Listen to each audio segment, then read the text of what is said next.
ਸਤਨਾਮ ਵਾਹਿਗੁਰੂ। ਵਾਹਿਗੁਰੂ ਜੀ ਕਾ ਖਾਲਸਾ, ਵਾਹਿਗੁਰੂ ਜੀ ਕੀ ਫਤਿਹ। ਸਾਧ ਸੰਗਤ ਜੀ, ਆਪ ਜੀ ਇਸ ਗੁਰਮਤਿ ਕਲਾਸ ਦੇ ਵਿੱਚ ਜੁੜ ਚੁੱਕੇ ਹੋ। ਆਪ ਜੀ ਦਾ ਸਭ ਦਾ ਫੇਰ ਤਹਿ ਦਿਲੋਂ ਧੰਨਵਾਦ। ਦਾਸ ਲਖਵੀਰ ਸਿੰਘ। ਆਪਾਂ ਗੱਲ ਕਰ ਰਹੇ ਸੀ ਸਿੱਖ ਰਹਿਤ ਮਰਿਆਦਾ ਦੇ ਬਾਰੇ, ਜਿਸ ਵਿੱਚ ਆਪਾਂ ਪਿਛਲੇ ਦਿਨਾਂ ਦੇ ਅੰਦਰ ਸਿੱਖ ਦੀ ਨਿੱਜੀ ਰਹਿਣੀ ਦੇ ਵਿੱਚ ਇਹ ਵਿਚਾਰਿਆ ਸੀ ਕਿ ਸਿੱਖ ਦਾ ਜਿਹੜਾ ਨਿੱਜੀ ਜੀਵਨ ਹੈ ਉਹ ਕਿਸ ਤਰ੍ਹਾਂ ਦਾ ਹੋਣਾ ਚਾਹੀਦਾ ਹੈ, ਉਹਨੂੰ ਕਿਸ ਤਰ੍ਹਾਂ ਗੁਰਮਤਿ ਧਾਰਨ ਕਰਨੀ ਚਾਹੀਦੀ ਹੈ, ਜਿਸ ਦੇ ਵਿੱਚ ਆਪਾਂ ਨਿਤਨੇਮ ਦੀਆਂ ਬਾਣੀਆਂ ਬਾਰੇ ਵਿਚਾਰ ਕੀਤੀ, ਅਰਦਾਸ ਬਾਰੇ ਵਿਚਾਰ ਕੀਤੀ। ਫਿਰ ਉਪਰੰਤ ਆਪਾਂ ਗੁਰਦੁਆਰਾ ਸਾਹਿਬ ਬਾਰੇ ਵਿਚਾਰ ਕੀਤੀ। ਫਿਰ ਗੁਰਦੁਆਰੇ ਦੇ ਵਿੱਚ ਕੀਰਤਨ ਦੀ ਕੀ ਮਰਿਆਦਾ ਹੈ, ਗੁਰਦੁਆਰੇ 'ਚ ਕਥਾ ਦੀ ਕੀ ਮਰਿਆਦਾ ਹੈ, ਅਖੰਡ ਪਾਠ ਸਾਹਿਬ ਆਰੰਭ ਕਰਨ ਦੀ, ਭੋਗ ਪਾਉਣ ਦੀ ਕੀ ਮਰਿਆਦਾ ਹੈ, ਸਹਿਜ ਪਾਠ ਆਰੰਭ ਕਰਨ ਦੀ, ਸਹਿਜ ਪਾਠ ਦਾ ਭੋਗ ਪਾਉਣ ਦੀ ਕੀ ਮਰਿਆਦਾ ਹੈ। ਫਿਰ ਨਾਲ ਹੀ ਆਪਾਂ ਕੜਾਹ ਪ੍ਰਸਾਦ ਦੀ ਦੇਗ ਬਾਰੇ ਵਿਚਾਰ ਕੀਤੀ ਸੀ ਕਿ ਕੜਾਹ ਪ੍ਰਸਾਦ ਦੀ ਦੇਗ ਦੀ ਕੀ ਮਰਿਆਦਾ ਹੈ। ਉਪਰੰਤ ਫਿਰ ਆਪਾਂ ਗੁਰਮਤਿ ਦੀ ਰਹਿਣੀ ਵਿਚਾਰ ਕੇ ਤੇ ਸੰਸਕਾਰਾਂ ਦੀ ਆਰੰਭਤਾ ਕੀਤੀ ਸੀ, ਜਿਸ ਵਿੱਚ ਆਪਾਂ ਸਭ ਤੋਂ ਪਹਿਲਾਂ ਜਿਹੜੀ ਹੈ ਜਿਹੜਾ ਸੰਸਕਾਰ ਸੀ ਜਨਮ ਤੇ ਨਾਮ ਸੰਸਕਾਰ। ਉਪਰੰਤ ਆਪਾਂ ਜੋ ਆਨੰਦ ਕਾਰਜ ਸੰਸਕਾਰ ਉਹ ਵਿਚਾਰਿਆ, ਤੇ ਕੱਲ ਅਸੀਂ ਜਿਹੜਾ ਸੀ ਉਹ ਵਿਚਾਰਿਆ ਸੀ ਮ੍ਰਿਤਕ ਸੰਸਕਾਰ। ਤੇ ਕੱਲ ਜੋ ਮ੍ਰਿਤਕ ਸੰਸਕਾਰ ਦੇ ਵਿੱਚ ਇੱਕ ਪੁੱਛਿਆ ਸੀ ਸਵਾਲ ਕਿ ਜੋ ਵਰੀਨੇ ਦੀ ਰਸਮ ਹੈ ਉਹਦਾ ਕੀ ਅਰਥ ਬਣਦਾ ਹੈ, ਤੇ ਉਹ ਮੈਂ ਦੱਸ ਜਾਵਾਂ ਜਿੱਥੋਂ ਤੱਕ ਪਤਾ ਲੱਗਾ ਹੈ ਕਿ ਜਿਹੜਾ ਵਰੀਨਾ ਹੁੰਦਾ ਹੈ ਸਾਲ ਬਾਅਦ ਮ੍ਰਿਤਕ ਦੇ ਮਰਨ ਤੋਂ, ਉਹਦੀ ਦੇਹਾਂਤ ਹੋਣ ਤੋਂ 1 ਸਾਲ ਬਾਅਦ ਇਹ ਜਿਹੜਾ ਹੈ ਵਰੀਣਾ ਕੀਤਾ ਜਾਂਦਾ ਹੈ। ਇਹਦੀ ਗੁਰਮਤਿ ਦੇ ਅਨੁਸਾਰ ਕੋਈ ਮਰਿਆਦਾ ਨਹੀਂ ਹੈ। ਅਸਲ 'ਚ ਆਪਾਂ ਇੱਕ ਸ਼ਬਦ ਪੜ੍ਹਿਆ ਸੀ ਦੀਵਾ ਜਗਾਉਣਾ। ਉਹ ਮੰਨਦੇ ਸਨ ਹਿੰਦੂ ਮੱਤ ਦੇ ਅੰਦਰ, ਸਨਾਤਨ ਮੱਤ ਦੇ ਅੰਦਰ ਇਹ ਗੱਲ ਮੰਨੀ ਜਾਂਦੀ ਹੈ ਕਿ ਜਿਹੜੀ ਮਨੁੱਖ ਦੀ ਜਿਹੜੀ ਰੂਹ ਹੈ ਉਹ ਆਪਣੇ ਕਰਮਾਂ ਦਾ ਲੇਖਾ ਦੇਣ ਦੇ ਵਾਸਤੇ ਪਰਮਾਤਮਾ ਦੀ ਕਚਹਿਰੀ ਦੇ ਵਿੱਚ ਜਾਂ ਧਰਮਰਾਜੇ ਦੀ ਕਚਹਿਰੀ ਦੇ ਵਿੱਚ 360 ਦਿਨਾਂ ਦੇ ਅੰਦਰ ਪਹੁੰਚਦੀ ਹੈ। ਤੇ ਉਹਦਾ ਜਿਹੜਾ ਰਸਤਾ ਹੁੰਦਾ ਹੈ ਤੇ ਉਹ ਬੜਾ ਜਿਹੜਾ ਹਨੇਰੇ ਵਾਲਾ ਹੁੰਦਾ ਹੈ। ਤੇ ਇਸ ਕਰਕੇ ਉਹ ਕਹਿੰਦੇ ਆ ਕਿ ਘਰ ਦੇ ਵਿੱਚ ਜਿਹੜਾ ਆ ਦੀਵਾ ਜਗਾਉਣਾ ਚਾਹੀਦਾ ਹੈ। ਤੇ ਉਹ ਫਿਰ ਦੀਵਾ ਜਗਾਉਂਦੇ ਆ, ਤੇ ਜਦੋਂ ਸਾਲ ਪੂਰਾ ਹੁੰਦਾ ਹੈ 360 ਦਿਨ ਹੁੰਦੇ ਆ, ਤੇ ਫਿਰ ਉਹ ਪੰਡਿਤ ਨੂੰ ਸੱਦ ਕੇ ਤੇ ਉਹਦੇ ਕੋਲੋਂ ਉਪਾਅ ਕਰਵਾਉਂਦੇ ਕਈ ਤਰ੍ਹਾਂ ਦੇ, ਤਾਂ ਕਿ ਜੋ ਹੈ ਸਾਡਾ ਜੋ ਮਰਿਆ ਹੋਇਆ ਹੈ, ਜੋ ਮ੍ਰਿਤਕ ਹੈ, ਉਹ ਆਪਣੇ ਟਿਕਾਣੇ ਤੇ ਪਹੁੰਚ ਕੇ ਤੇ ਉਹਨੂੰ ਉਹਦੇ ਕਰਮਾਂ ਦਾ ਲੇਖਾ ਜਿਹੜਾ ਹੈ ਨਾ ਭੁਗਤਣਾ ਪਵੇ, ਉਹਦੇ ਵਾਸਤੇ ਉਪਾਅ ਕਰਾਉਂਦੇ ਆ।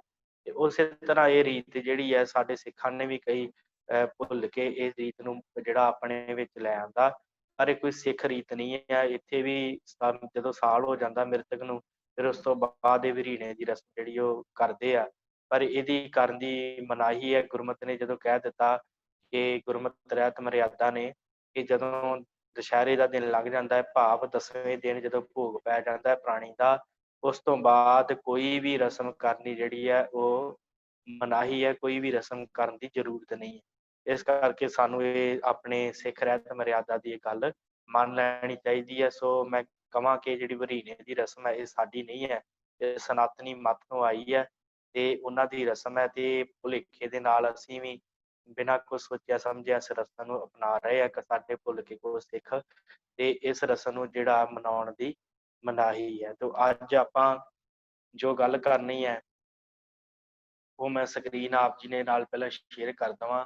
ਆਪਾਂ ਹੁਣ ਤੱਕ ਜੋ ਸੰਸਕਾਰ ਵਿਚਾਰੇ ਆ ਉਹਨਾਂ ਤੋਂ ਇਲਾਵਾ ਆਪ ਜੀ ਦੇ ਸਕਰੀਨ ਉੱਤੇ ਆ ਗਿਆ ਕਿ ਹੋਰ ਰੀਤੀਆਂ, ਭਾਵ ਹੋਰ ਕਿਹੜੇ ਕਾਰਜ ਹਨ ਜਿਨ੍ਹਾਂ ਦੇ ਵਿੱਚ ਜੋ ਹੈ ਅਸੀਂ ਗੁਰੂ ਸਾਹਿਬ ਜੀ ਦਾ ਓਟ ਆਸਰਾ ਲੈਣਾ ਹੈ। ਅਸਲ 'ਚ ਸਤਿਗੁਰਾਂ ਨੇ ਸਾਨੂੰ ਜਿਹੜੀ ਸਮੁੱਚੀ ਮਰਿਆਦਾ ਦਿੱਤੀ ਹੈ ਨਾ, ਇਸੇ ਕਰਕੇ ਦਿੱਤੀ ਹੈ ਕਿ ਭਾਈ ਜਿਹੜਾ ਸਿੱਖ ਆ ਉਹ ਆਪਣੇ ਗੁਰੂ ਦੇ ਨਾਲ ਸਾਂਝ ਪਾ ਕੇ ਰੱਖੇ, ਭਾਵ ਉਹਦਾ ਜੀਵਨ ਗੁਰੂ ਅਨੁਸਾਰੀ ਹੋਵੇ। ਉਹਨੇ ਆਪਣੇ ਜੀਵਨ ਦੇ ਕਿਸੇ ਵੀ ਘਟਨਾਕ੍ਰਮ ਦੇ ਵੇਲੇ ਗੁਰੂ ਨੂੰ ਨਹੀਂ ਵਿਸਾਰਨਾ, ਗੁਰੂ ਨੂੰ ਅੰਗ ਸੰਗ ਸਮਝਣਾ।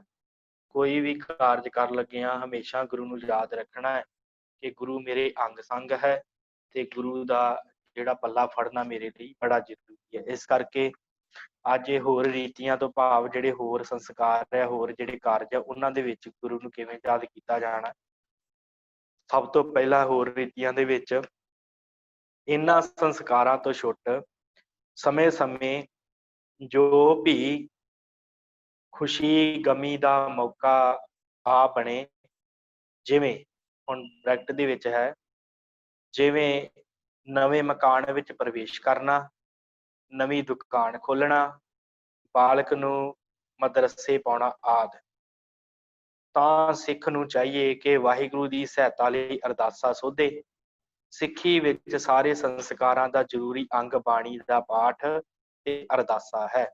ਇਹ ਸਭ ਤੋਂ ਅਖੀਰਲੀ ਗੱਲ ਤੋਂ ਆਪਾਂ ਸ਼ੁਰੂ ਕਰਦੇ ਹਾਂ ਕਿ ਸਤਿਗੁਰਾਂ ਨੇ ਜਿਹੜੀ ਗੱਲ ਇੱਥੇ ਪੰਥ ਨੇ ਲਿਖੀ ਹੈ ਕਿ ਸਭ ਤੋਂ ਵੱਧ ਜਿਹੜੀ ਗੱਲ ਹੈ ਨਾ, ਵੀ ਗੁਰੂ ਦੀ ਬਾਣੀ ਦੇ ਨਾਲ ਸਿੱਖ ਜੁੜਿਆ ਰਵੇ ਤੇ ਅਰਦਾਸ ਕਰਦਾ ਰਵੇ ਕਿ ਗੁਰੂ ਅੰਗ ਸੰਗ। ਇਹ ਗੱਲ ਉਹਨੂੰ ਯਾਦ ਰੱਖਣੀ ਚਾਹੀਦੀ, ਭਾਵੇਂ ਕੋਈ ਵੀ ਕਾਰਜ ਕਰਨਾ ਹੋਵੇ। ਇੱਥੇ ਉਹਨਾਂ ਉਦਾਹਰਨ ਦਿੱਤੀ ਹੈ ਥੋੜੀ ਜਿਹੀ, ਕਿ ਜਿਵੇਂ ਕੋਈ ਮਕਾਨ ਦੇ ਵਿੱਚ, ਨਵਾਂ ਮਕਾਨ ਕਿਸੇ ਨੇ ਬਣਾਇਆ, ਕਿਸੇ ਸਿੱਖ ਨੇ, ਤੇ ਉਹ ਨਵੇਂ ਮਕਾਨ ਦੇ ਵਿੱਚ ਪ੍ਰਵੇਸ਼ ਕਰਨਾ ਹੈ, ਤੇ ਉਸ ਸਮੇਂ ਵੀ ਗੁਰੂ ਅੱਗੇ ਅਰਦਾਸ ਕਰਨੀ ਹੈ ਤੇ ਪਾਠ ਕਰਨਾ ਹੈ। ਤੇ ਫਿਰ ਜੇ ਕੋਈ ਨਵੀਂ ਦੁਕਾਨ ਖੋਲੀ ਹੈ, ਦੁਕਾਨ ਦਾ ਜਿਹੜਾ ਆਪਾਂ ਮੂਰਤ ਸ਼ਬਦ ਵਰਤ ਲੈਂਦੇ ਹਾਂ, ਪਰ ਉਸ ਆਪਾਂ ਮੂਰਤ ਸ਼ਬਦ ਉਸ ਤਰੀਕੇ ਨਾਲ ਹੀ ਵਰਤਦੇ। ਉਹਦਾ ਅਰਥ ਹੁੰਦਾ ਕਿ ਅਸੀਂ ਨਵੀਂ ਦੁਕਾਨ ਦੇ ਵਿੱਚ ਪ੍ਰਵੇਸ਼ ਕਰਨਾ ਹੈ, ਬ੍ਰਾਹਮਣਾਂ ਵਾਲਾ ਮੂਰਤ ਨਹੀਂ। ਤੇ ਨਵੀਂ ਦੁਕਾਨ ਦੇ ਵਿੱਚ ਅਸੀਂ ਜਦੋਂ ਸਤਿਗੁਰਾਂ ਦਾ ਕਿ ਸੁਖਮਨੀ ਸਾਹਿਬ ਬੜੇ ਪਿਆਰ ਦੇ ਨਾਲ ਗੁਰੂ ਸਾਹਿਬ ਦਾ ਸਰੂਪ ਲਿਆ ਕੇ ਸੇਵਾ ਕਰਕੇ ਸੁਖਮਨੀ ਸਾਹਿਬ ਦਾ ਪਾਠ ਕਰਾਉਂਦੇ ਆ ਨਵੇਂ ਮਕਾਨ ਦੇ ਵਿੱਚ ਵੀ, ਦੁਕਾਨ 'ਚ ਵੀ। ਇਹ ਬਹੁਤ ਚੰਗੀ ਗੱਲ ਹੈ ਗੁਰੂ ਨੂੰ ਯਾਦ ਕਰਨਾ। ਫਿਰ ਜਦੋਂ ਬੱਚੇ ਨੂੰ ਸਕੂਲ ਪਾਉਣਾ, ਮਦਰਸੇ ਦਾ ਅਰਥ ਹੈ ਸਕੂਲ, ਜਦੋਂ ਬੱਚੇ ਨੂੰ ਪੜ੍ਹਨ ਦੇ ਲਈ ਭੇਜਣਾ ਹੈ, ਤੇ ਉਸ ਸਮੇਂ ਵੀ ਇਹ ਰੀਤ ਜਿਹੜੀ ਆ ਲਾਗੂ ਹੁੰਦੀ ਆ। ਉਦੋਂ ਵੀ ਗੁਰੂ ਅੱਗੇ ਅਰਦਾਸ ਕਰਨੀ ਹੈ ਕਿ ਬੱਚਾ ਆਪ ਜੀ ਦਾ ਹੈ, ਚੰਗੀ ਵਿਦਿਆ ਦੀ ਦਾਤ ਜਿਹੜੀ ਆਪ ਨੇ ਬਖਸ਼ਣੀ ਹੈ। ਤੇ ਇਸੇ ਤਰ੍ਹਾਂ ਜਦੋਂ ਵੀ ਕੋਈ ਖੁਸ਼ੀ ਗਮੀ ਦਾ ਮੌਕਾ ਬਣੇ, ਜਦੋਂ ਵੀ ਕੋਈ ਕਾਰਜ ਕਰਨਾ ਹੈ, ਉਸ ਸਮੇਂ ਸਿੱਖ ਨੇ ਸਭ ਤੋਂ ਜ਼ਰੂਰੀ ਅੰਗ ਆ ਬਾਣੀ ਤੇ ਅਰਦਾਸ। ਬਾਣੀ ਪੜ੍ਹ ਕੇ ਅਰਦਾਸ ਕਰੇ, ਭਾਵੇਂ ਆਪ ਜਪਜੀ ਸਾਹਿਬ ਦਾ ਪਾਠ ਕਰਕੇ ਫਿਰ ਉਸ ਤੋਂ ਬਾਅਦ ਅਰਦਾਸ ਕਰ ਦਿੱਤੀ ਜਾਵੇ। ਜੇ ਸੁਖਮਨੀ ਸਾਹਿਬ ਦਾ ਪਾਠ ਕਰ ਸਕਦੇ, ਸੁਖਮਨੀ ਸਾਹਿਬ ਦਾ ਪਾਠ ਕਰਕੇ ਅਰਦਾਸ ਕੀਤੀ ਜਾਵੇ। ਤੇ ਉਸੇ ਤਰ੍ਹਾਂ ਜੇ ਅਰਦਾਸ ਕਰਨ ਲੱਗਿਆ ਕੜਾਹ ਪ੍ਰਸਾਦ ਦੀ ਦੇਗ ਬਣਾਈ ਹੈ, ਤੇ ਉਸ ਸਮੇਂ ਫਿਰ 6 ਪੌੜੀਆਂ ਆਨੰਦ ਸਾਹਿਬ ਦੀਆਂ, 5 ਪਹਿਲੀਆਂ ਤੇ ਅਖੀਰਲੀ ਪੌੜੀ ਪੜ੍ਹ ਕੇ ਫਿਰ ਅਰਦਾਸ ਹੋਵੇ। ਇਹ ਜ਼ਰੂਰੀ ਹੈ, ਕਿਉਂਕਿ ਆਪਾਂ ਪਿੱਛੇ ਪੜ੍ਹ ਆਏ ਹਾਂ ਕਿ ਜਦੋਂ ਕੜਾਹ ਪ੍ਰਸਾਦ ਦੀ ਦੇਗ ਬਣਾਉਣੀ ਆ, ਉਦੋਂ 6 ਪੌੜੀਆਂ ਆਨੰਦ ਸਾਹਿਬ ਦੀਆਂ ਪੜ੍ਹਨੀਆਂ ਲਾਜ਼ਮੀ ਆ। ਇਸ ਕਰਕੇ ਜੇ ਤੇ ਉਸ ਤਰ੍ਹਾਂ ਹੀ ਬਿਨਾਂ ਕੜਾਹ ਪ੍ਰਸਾਦ ਤੋਂ ਅਰਦਾਸ ਕਰਨੀ ਹੈ, ਫਿਰ ਜਪਜੀ ਸਾਹਿਬ ਦੀ ਬਾਣੀ ਪੜ੍ਹ ਲਏ, ਸੁਖਮਨੀ ਸਾਹਿਬ ਦੀ ਬਾਣੀ ਪੜ੍ਹ ਲਏ, ਜਿਹੜੀ ਵੀ ਮਨ ਕਰਦਾ ਹੈ ਉਹ ਬਾਣੀ ਪੜ੍ਹ ਕੇ ਅਰਦਾਸ ਗੁਰੂ ਸਾਹਿਬ ਦੇ ਅੱਗੇ ਕਰ ਲਵੇ। ਪਰ ਜੇ ਕੜਾਹ ਪ੍ਰਸਾਦ ਦੀ ਦੇਗ ਬਣਾਈ ਆ, ਫਿਰ ਉਹਦੇ ਨਾਲ 6 ਪੌੜੀਆਂ ਆਨੰਦ ਸਾਹਿਬ ਦੀਆਂ ਪੜ੍ਹਨੀਆਂ ਲਾਜ਼ਮੀ ਆ। ਉਹ 6 ਪੌੜੀਆਂ ਪੜ੍ਹ ਕੇ ਉਸ ਤੋਂ ਬਾਅਦ ਗੁਰੂ ਸਾਹਿਬ ਦੇ ਅੱਗੇ ਅਰਦਾਸ ਕਰੇ ਕਿ ਸਤਿਗੁਰੂ ਫਲਾਨਾ ਫਲਾਨਾ ਕਾਰਜ ਹੈ, ਆਪ ਜੀ ਨੇ ਅੰਗ ਸੰਗ ਸਹਾਈ ਹੋਣਾ। ਆਪ ਕਰ ਲਏ। ਤੇ ਜੇ ਗੁਰਦੁਆਰੇ ਸਾਹਿਬ ਜਾ ਕੇ ਕਰਵਾਉਣੀ ਆ, ਤੇ ਉਹਦੇ ਵਿੱਚ ਕੋਈ ਸ਼ੰਕਾ ਨਹੀਂ ਹੈ, ਗੁਰਦੁਆਰੇ ਸਾਹਿਬ ਜਾ ਕੇ ਗੁਰੂ ਸਾਹਿਬ ਦੇ ਹਜ਼ੂਰ ਅਰਦਾਸ ਕਰਾਵੇ। ਜੇ ਕੜਾਹ ਪ੍ਰਸਾਦ ਦੀ ਦੇਗ ਨਾਲ ਲੈ ਕੇ ਗਏ ਹੋ, ਤੇ ਉੱਥੇ ਫਿਰ ਕੜਾਹ ਪ੍ਰਸਾਦ ਦੀ ਦੇਗ ਪ੍ਰਵਾਨ ਕਰਾ ਕੇ ਅਰਦਾਸੀਏ ਸਿੱਖ ਕੋਲੋਂ ਜਾਂ ਆਪ ਅਰਦਾਸ ਕਰਕੇ ਯਥਾ ਸ਼ਕਤ ਜਿੰਨੀ ਵੀ ਆਪ ਜੀ ਦੀ ਯਥਾ ਸ਼ਕਤ ਹੈ, ਜਿੰਨੀ ਕਿ ਆਪ ਜੀ ਕਰ ਸਕਦੇ ਹੋ, ਭੇਟਾ ਗੁਰਤ ਵਿੱਚ ਪਾ ਦਿੱਤੀ ਜਾਵੇ। ਠੀਕ ਹੈ ਜੀ। ਇਹ ਸਨ ਹੋਰ ਰੀਤੀਆਂ, ਭਾਵ ਹਰ ਸਮੇਂ ਗੁਰੂ ਨੂੰ ਯਾਦ ਕਰਨਾ ਹੈ। ਉਸ ਤੋਂ ਅੱਗੇ ਆ ਜਾਓ ਜੀ ਸੇਵਾ, ਜਿਹਦੇ ਬਾਰੇ ਆਪਾਂ ਵਿਸ਼ੇਸ਼ ਤੌਰ ਤੇ ਅੱਜ ਗੱਲ ਕਰਨੀ ਆ। ਸੇਵਾ ਕੀ ਹੈ ਸਿੱਖ ਪੰਥ ਦੇ ਵਿੱਚ? ਸੇਵਾ ਸਤਿਗੁਰਾਂ ਨੇ ਬੜੀ ਬਖਸ਼ਿਸ਼ ਕੀਤੀ ਹੈ। ਗੁਰਬਾਣੀ ਵਿੱਚ ਨਾ ਥਾਂ ਥਾਂ ਦੇ ਉੱਤੇ ਗੁਰੂ ਸਾਹਿਬ ਨੇ ਗੁਰਬਾਣੀ ਦੇ ਵਿੱਚ ਥਾਂ ਥਾਂ ਦੇ ਉੱਤੇ ਸੇਵਾ ਦੀ ਗੱਲ ਕੀਤੀ ਹੈ। ਜਿਵੇਂ ਸਤਿਗੁਰਾਂ ਨੇ ਬਖਸ਼ਿਸ਼ ਕੀਤੀ, ਸੇਵਾ ਕੀਚੈ ਨਾਮ ਧਿਆਈਐ, ਪਰਮਾਤਮਾ ਦੀ ਸੇਵਾ ਜਿਹੜੀ ਉਹ ਕਰਨੀ ਹੈ। ਜਿਵੇਂ ਆਸਾ ਦੀ ਵਾਰ ਵਿੱਚ ਆਉਂਦਾ ਹੈ, ਸੇਵ ਕੀਤੀ ਸੰਤੋਖਈ, ਜਿਨੀ ਸੱਚੋ ਸੱਚ ਧਿਆਇਆ, ਉਨੀ ਮੰਦੈ ਪੈਰ ਨਾ ਰੱਖਿਓ। ਹਨਾ, ਇਸ ਤਰ੍ਹਾਂ ਸੇਵਾ ਦੀ ਕਈ ਜਿਹੜੀਆਂ ਹਨ ਪੰਕਤੀਆਂ ਸਾਨੂੰ ਗੁਰਬਾਣੀ 'ਚ ਮਿਲ ਜਾਂਦੀ ਹੈ। ਜਿਵੇਂ ਸਭ ਤੋਂ ਜਿਹੜੀ ਆਪਾਂ ਵੱਧ ਸੁਣਦੇ ਹਾਂ ਪੰਕਤੀ, ਸਤਿਗੁਰ ਕੀ ਸੇਵਾ ਸਫਲ ਹੈ, ਜੇ ਕੋ ਕਰੇ ਚਿਤ ਲਾਏ, ਮਨ ਚੰਦਿਆ ਫਲ ਪਾਵਣਾ, ਹਉਮੈ ਵਿੱਚੋਂ ਜਾਏ। ਇਹ ਜਿਹੜੀ ਪੰਕਤੀ ਆਪਾਂ ਸਭ ਤੋਂ ਵੱਧ ਜਿਹੜਾ ਪੜ੍ਹਦੇ ਹਾਂ। ਇਸੇ ਤਰ੍ਹਾਂ ਸਤਿਗੁਰਾਂ ਦੀ ਬਖਸ਼ਿਸ਼ ਇੱਕ ਪੰਕਤੀ ਹੈ ਕਿ ਜਿਹੜਾ ਮਨੁੱਖ ਸੰਸਾਰ ਦੇ ਉੱਤੇ ਸੇਵਾ ਕਮਾਉਂਦਾ ਹੈ, ਉਹ ਦਰਗਾਹ ਦੇ ਵਿੱਚ ਮਾਣ ਪਾਉਂਦਾ ਹੈ। ਸੇਵ ਵਿੱਚ ਦੁਨੀਆ ਸੇਵ ਕਮਾਈਏ, ਤਾਂ ਦਰਗਹਿ ਬੈਸਣ ਪਾਈਏ, ਕਹੋ ਨਾਨਕ ਬਾਂਹ ਲੁਟਾਈਏ। ਉਹ ਫਿਰ ਪਰਮਾਤਮਾ ਦੇ ਦਰ ਤੇ ਲੁੱਡੀਆਂ ਪਾਉਂਦਾ ਜਾਂਦਾ ਹੈ। ਸਤਿਗੁਰਾਂ ਨੇ ਗੁਰਬਾਣੀ 'ਚ ਲਿਖਿਆ ਕਿ ਜਿਹੜਾ ਸੰਸਾਰ ਦੇ ਉੱਤੇ, ਦੁਨੀਆ ਦੇ ਉੱਤੇ ਸੇਵਾ ਕਰਦਾ ਹੈ, ਤੇ ਪਰ ਸੇਵਾ ਐਸੀ ਹੋਣੀ ਚਾਹੀਦੀ, ਉਹਦੇ ਵਿੱਚ ਹਉਮੈ ਨਹੀਂ ਚਾਹੀਦੀ। ਸਤਿਗੁਰਾਂ ਦੀ ਸੂਹੀ ਰਾਗ ਦੇ ਵਿੱਚ ਸਤਿਗੁਰਾਂ ਨੇ ਬਖਸ਼ਿਸ਼ ਕੀਤੀ। ਸਤਿਗੁਰੂ ਕਹਿੰਦੇ ਸੇਵਾ ਥੋੜੀ ਮੰਗਣ ਬਹੁਤਾ, ਮਹਿਲ ਨਾ ਪਾਵੇ ਕਹਿ ਤੋ ਬਹੁਤਾ। ਥੋੜੀ ਸੇਵਾ ਕਰਕੇ ਮੰਗਾਂ ਬਹੁਤੀਆਂ, ਤੇ ਫਿਰ ਉਸ ਦੇ ਦਰ ਤੇ ਉੱਤੇ ਮਨੁੱਖ ਨਹੀਂ ਪਹੁੰਚ ਸਕਦਾ। ਸੇਵਾ ਥੋੜੀ ਮੰਗਣ ਬਹੁਤਾ, ਬਹੁਤਾ ਨਾ ਮੰਗੇ ਤੇ ਐਸਾ ਸੇਵਕ ਹੋਵੇ। ਕੈਸਾ? ਸਤਿਗੁਰਾਂ ਨੇ ਸੁਖਮਨੀ ਸਾਹਿਬ ਦੀ ਬਾਣੀ ਵਿੱਚ ਕਿਹਾ, ਗੁਰ ਕੈ ਗ੍ਰਹਿ ਸੇਵਕ ਜੋ ਰਹਿ, ਗੁਰ ਕੀ ਆਗਿਆ ਮਨ ਮੈਂ ਸਹੈ, ਆਪਸ ਕੋ ਕਰ ਕਛ ਨਾ ਜਨਾਵੈ, ਹਰ ਹਰ ਨਾਮ ਹਿਰਦੈ ਸਦ ਗਾਵੇ। ਐਸਾ ਸੇਵਕ ਹੋਵੇ। ਤੇ ਗੁਰੂ ਕੈ ਗ੍ਰਹਿ ਸੇਵਕ ਜੋ ਰਹਿ, ਜਿਹੜਾ ਗੁਰੂ ਦੇ ਦਰ ਤੇ ਰਹਿ ਕੇ ਸੇਵਾ ਕਰਦਾ। ਇੱਕ ਬੜੀ ਪਿਆਰੀ ਸਾਖੀ ਯਾਦ ਆ ਗਈ।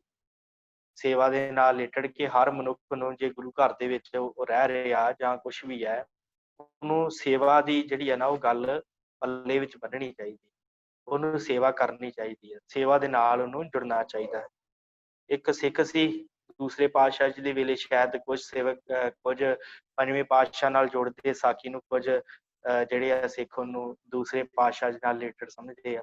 ਕਿ ਇੱਕ ਸਿੱਖ ਸੀ, ਉਹ ਸਤਿਗੁਰਾਂ ਦੇ ਇੱਥੇ ਰਹਿੰਦਾ ਸੀ, ਸਤਿਗੁਰਾਂ ਦੇ ਕੋਲ ਹੀ, ਪਰ ਸੇਵਾ ਨਹੀਂ ਸੀ ਕਰਦਾ।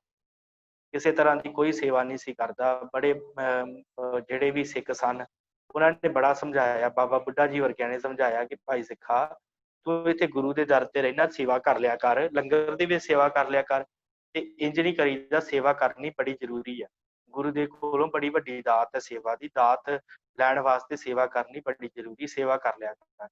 ਤੇ ਉਹ ਸਿੱਖ ਐਸਾ ਸੀ, ਜਦੋਂ ਉਹਨੇ ਲੰਗਰ ਬਾਨਾ ਤੇ ਲੰਗਰ ਛਕਣ ਵਾਸਤੇ ਸਭ ਤੋਂ ਅੱਗੇ ਹੋਣਾ, ਉਸੇ ਵੇਲੇ ਬਾਹਰ ਨਿਕਲ ਆਉਣਾ। ਜਿਸ ਜਗ੍ਹਾ ਤੇ ਉਹ ਸੌਂਦਾ ਸੀ, ਉੱਥੋਂ ਝੱਟ ਦਿਨੀ ਬਾਹਰ ਨਿਕਲ ਕੇ ਆ ਕੇ ਪ੍ਰਸ਼ਾਦਾ ਪਾਣੀ ਛਕਣ ਲੱਗ ਪੈਣਾ।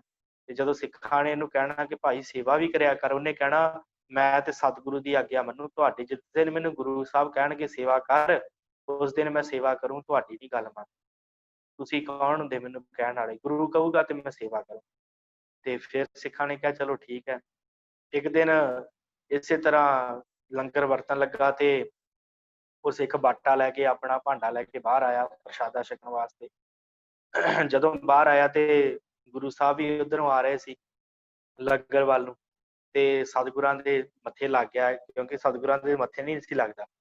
ਤੇ ਇੱਕਦਮ ਜਦੋਂ ਮੱਥੇ ਲੱਗਾ, ਤੇ ਸਤਿਗੁਰਾਂ ਨੇ ਜਾਣੀ ਜਾਣ ਸਤਿਗੁਰਾਂ ਨੇ ਰੋਕ ਲਿਆ ਕਿ ਭਾਈ ਹਾਂ ਪ੍ਰਸ਼ਾਦਾ ਛਕਣ ਚੱਲਿਆ? ਕਹਿੰਦਾ ਹਾਂਜੀ ਸਤਿਗੁਰੂ ਪ੍ਰਸ਼ਾਦਾ ਛਕਣ ਚੱਲਿਆ। ਤੇ ਭਾਈ ਤੈਨੂੰ ਸਿੱਖ ਸਾਰੇ ਕਹਿੰਦੇ ਸੇਵਾ ਕਰਿਆ ਕਰ, ਤੂੰ ਸੇਵਾ ਨਹੀਂ ਕਰਦਾ।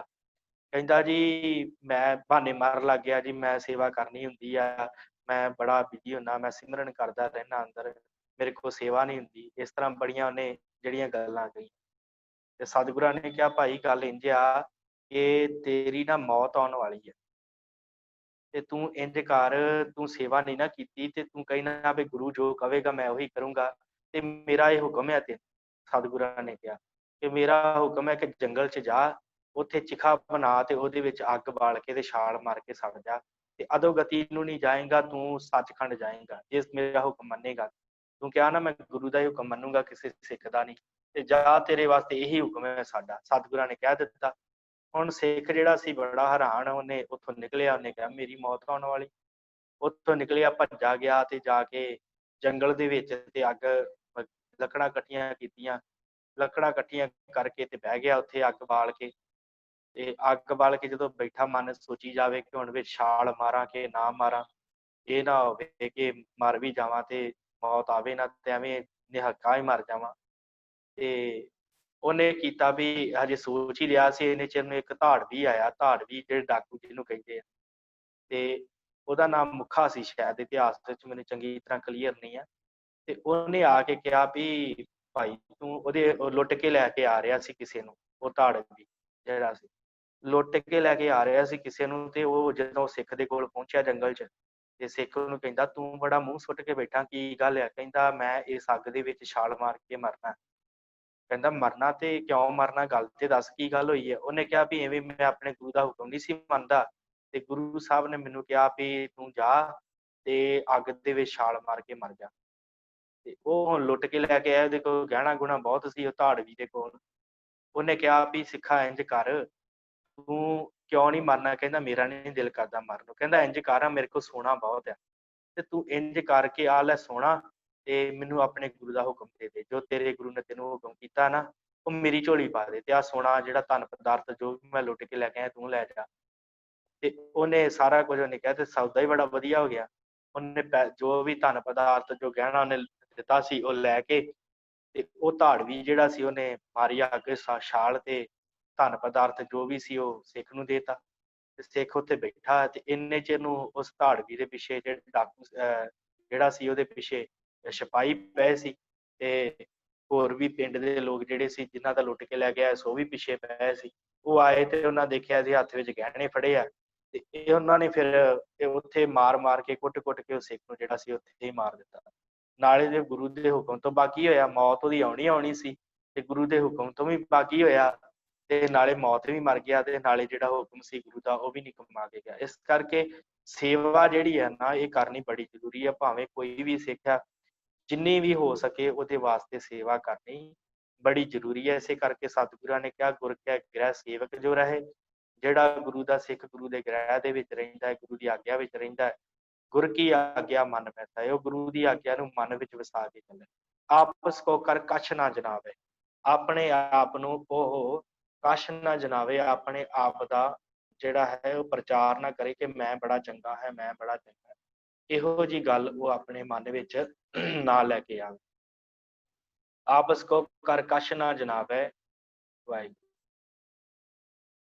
ਸ਼ਾਇਦ ਲੈ ਕੇ ਆਪਸ ਕੋ ਸਤਿਗੁਰੂ ਸੱਚੇ ਪਾਤਸ਼ਾਹ ਬਖਸ਼ਿਸ਼ ਕਰਦੇ, ਕਹਿੰਦੇ ਕਿ ਉਹ ਜਿਹੜਾ ਮਨੁੱਖ ਹੈ ਆਪਸ ਕੋ ਕਰ ਕਛ ਨਾ ਜਨਾਵੇ, ਹਰ ਹਰ ਨਾਮ ਹਿਰਦੈ ਸਦ ਧਿਆਵੇ। ਹਰੀ ਦੇ ਨਾਮ ਨੂੰ ਸਦਾ ਹੀ ਹਿਰਦੇ ਵਿੱਚ, ਆਪਣੇ ਹਿਰਦੇ ਦੇ ਵਿੱਚ ਵਸਾਉਣਾ ਕਰੇ। ਹਰ ਹਰ ਨਾਮ ਹਿਰਦੇ ਸਦ ਧਿਆਵੇ, ਫੇਰ ਕੀ ਜੀ, ਮਨ ਵਿੱਚ ਹੈ ਸਤਿਗੁਰ ਕੇ ਪਾਸ। ਸੇਵਕ ਐਸਾ ਹੋਣਾ ਚਾਹੀਦਾ ਹੈ ਗੁਰੂ ਦਾ ਕਿ ਆਪਣਾ ਮਨ ਜਿਹੜਾ ਹੈ ਨਾ ਆਪਣੇ ਸਤਿਗੁਰੂ ਦੇ ਕੋਲ ਉਹ ਵੇਚੇ।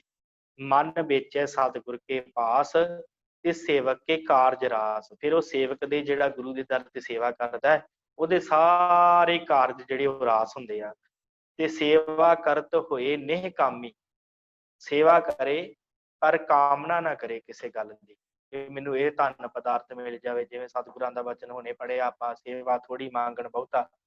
ਸੇਵਾ ਕਰਦੇ ਆ ਲੋਕ, ਸੇਵਾ ਸੰਗਤ ਦੇ ਵਿੱਚ ਕਰਦੇ ਆ ਕੇ, ਪਰ ਮੰਗਦੇ ਬਹੁਤ ਆ ਕਿ ਉਹ ਵੀ ਮਿਲ ਜੇ, ਉਹ ਵੀ ਮਿਲ ਜੇ। ਇਸ ਕਰਕੇ ਨੇਹ ਕਾਮੀ ਹੋਵੇ, ਕਿਸੇ ਤਰ੍ਹਾਂ ਦੀ ਕੋਈ ਕਾਮਨਾ ਨਾ ਉਹਦੇ ਮਨ 'ਚ ਹੋਵੇ। ਸੇਵਾ ਕਰਤ ਹੋਏ ਨੇ ਕਾਮੀ, ਫਿਰ ਕੀ ਹੋਵੇਗਾ, ਤਿਸ ਕੋ ਹੋਤ ਪ੍ਰਾਪਤ ਸੁਆਮੀ, ਫਿਰ ਉਹਨੂੰ ਅਕਾਲ ਪੁਰਖ ਦੀ ਪ੍ਰਾਪਤੀ ਹੋਏਗੀ। ਤਿਸ ਕੋ ਹੋਤ ਪ੍ਰਾਪਤ ਸੁਆਮੀ, ਆਪਣੀ ਕਿਰਪਾ ਜਿਸ ਆਪ ਕਰੇ, ਨਾਨਕ ਸੋ ਸੇਵਕ ਗੁਰ ਕੀ ਮੱਤ ਲੇ। ਫਿਰ ਉਹ ਜਿਹੜਾ ਸੇਵਕ ਆ ਉਹ ਗੁਰੂ ਦੀ ਮੱਤ ਲੈ ਕੇ ਤੇ ਇਸ ਸੰਸਾਰ ਤੋਂ ਆਪਣਾ ਜੀਵਨ ਜਿਹੜਾ ਹੈ ਉਹ ਕਮਾ ਕੇ ਤੇ ਜੀਵਨ ਨੂੰ ਸਤਿਗੁਰਾਂ ਦੇ ਹਜ਼ੂਰ ਢਾਲ ਕੇ ਤੇ ਸੰਸਾਰ ਤੋਂ ਜਾਂਦਾ ਹੈ। ਐਸਾ ਉਹ ਸੇਵਕ ਹੁੰਦਾ ਹੈ। ਤੋ ਅੱਜ ਆਪਾਂ ਜਿਹੜੀ ਸੇਵਾ ਦੀ ਗੱਲ ਕਰਨ ਲੱਗੇ ਹਾਂ ਕਿ ਸਿੱਖ ਧਰਮ ਦੇ ਵਿੱਚ ਸੇਵਾ ਦਾ ਕੀ ਰੂਪ ਹੈ, ਆਪ ਜੀ ਦੀ ਸਕਰੀਨ ਤੇ ਆ ਗਿਆ ਹੈ। ਸੇਵਾ ਸਿੱਖ ਧਰਮ ਦਾ ਇੱਕ ਉੱਘਾ ਅੰਗ ਹੈ। ਇਸ ਨੂੰ ਨਮੂਨੇ ਮਾਤਰ ਸਿਖਾਉਣ ਲਈ ਗੁਰਦੁਆਰਿਆਂ ਵਿੱਚ ਹੀ ਪ੍ਰਬੰਧ ਕੀਤਾ ਹੁੰਦਾ। ਇੱਕ ਬੜੀ ਵੱਡੀ ਸ਼ਾਖਾ ਹੈ, ਇੱਕ ਜਿਵੇਂ ਕੋਈ ਰੁੱਖ ਕਹਿ ਲਓ ਤੇ ਉਹਦੀ ਇੱਕ ਟਾਹਣੀ ਹੁੰਦੀ ਹੈ ਨਾ, ਇਸੇ ਤਰ੍ਹਾਂ ਸਿੱਖ ਧਰਮ ਇੱਕ ਰੁੱਖ ਕਹਿ ਲਓ ਤੇ ਉਹਦੀ ਇੱਕ ਟਾਹਣੀ ਹੈ ਸੇਵਾ। ਜਿਵੇਂ ਰੁੱਖ ਹੈ ਤੇ ਇਹਦੀਆਂ ਟਾਹਣੀਆਂ ਹਨ, ਇੱਕ ਸੇਵਾ, ਇੱਕ ਸਿਮਰਨ, ਇੱਕ ਬੰਦਗੀ, ਹਨਾ। ਇਹ ਸਾਰੀਆਂ ਟਾਹਣੀਆਂ ਹਨ ਸਾਡੇ ਧਰਮ ਦੀਆਂ, ਤੇ ਉਹਨਾਂ ਦੇ ਵਿੱਚ ਇੱਕ ਟਾਹਣੀ ਹੈ ਸੇਵਾ। ਤੇ ਉਸੇ ਤਰ੍ਹਾਂ ਕਹਿੰਦੇ ਇਸ ਨੂੰ ਨਮੂਨੇ ਮਾਤਰ ਮਤਲਬ ਸਿਖਾਉਣ ਵਾਸਤੇ। ਸੇਵਾ ਨੂੰ ਹੁਣ ਆਪਾਂ ਵਿਸ਼ਾਲਤਾ ਵੱਲ ਲੈ ਕੇ ਜਾਣਾ। ਸੇਵਾ ਉਹ ਨਹੀਂ ਕਿ ਜਿਹੜੀ ਸਿਰਫ ਗੁਰਦੁਆਰੇ 'ਚ ਹੀ ਹੁੰਦੀ ਆ, ਉਹ ਆਪਾਂ ਅੱਗੇ ਜਾ ਕੇ ਵਿਚਾਰਾਂਗੇ। ਨਮੂਨੇ ਮਾਤਰ ਸਿਖਾਉਣ ਦੇ ਲਈ ਗੁਰਦੁਆਰੇ ਵਿੱਚ ਹੀ ਪ੍ਰਬੰਧ ਹੁੰਦਾ ਹੈ।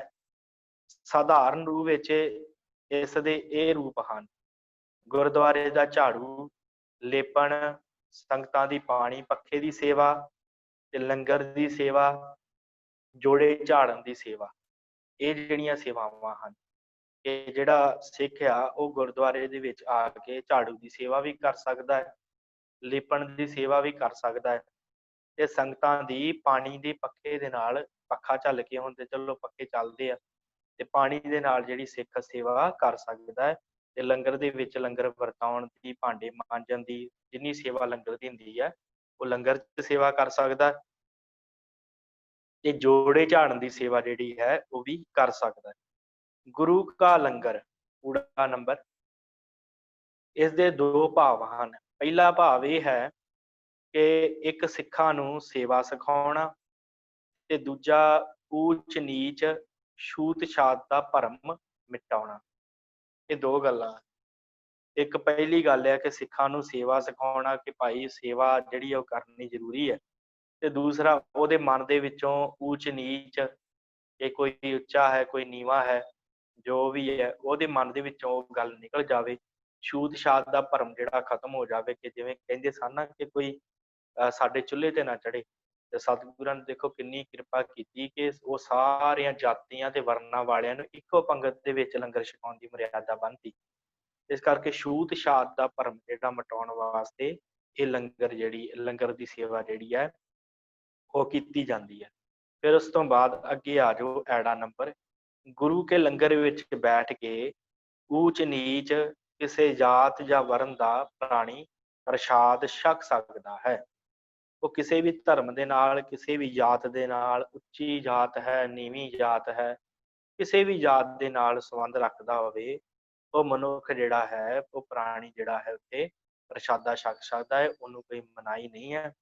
ਪੰਗਤ ਵਿੱਚ ਬਿਠਾਉਣ ਲੱਗਿਆਂ ਕਿਸੇ ਦੇਸ਼ ਵਰਨ ਜਾਤ ਜਾਂ ਮਜ਼ਹਬ ਦਾ ਵਿਤਕਰਾ ਨਹੀਂ ਕਰਨਾ। ਕਿਸੇ ਵੀ ਦੇਸ਼ ਨਾਲ ਸੰਬੰਧ ਰੱਖੇ ਮਨੁੱਖ, ਕਿਸੇ ਵਰਨ ਨਾਲ ਸੰਬੰਧ ਰੱਖਦਾ, ਕੋਈ ਵੀ ਕੰਮ ਕਰਦਾ ਹੋਵੇ, ਕਿਸੇ ਵੀ ਜਾਤ ਨਾਲ ਸੰਬੰਧ ਰੱਖਦਾ ਹੈ, ਕਿਸੇ ਵੀ ਮਜ਼ਹਬ ਭਾਵ ਧਰਮ ਦੇ ਨਾਲ ਸੰਬੰਧ ਰੱਖਦਾ ਹੈ, ਕੋਈ ਵੀ ਵਿਤਕਰਾ ਕਰਨਾ ਜਿਹੜਾ ਨਹੀਂ ਚਾਹੀਦਾ।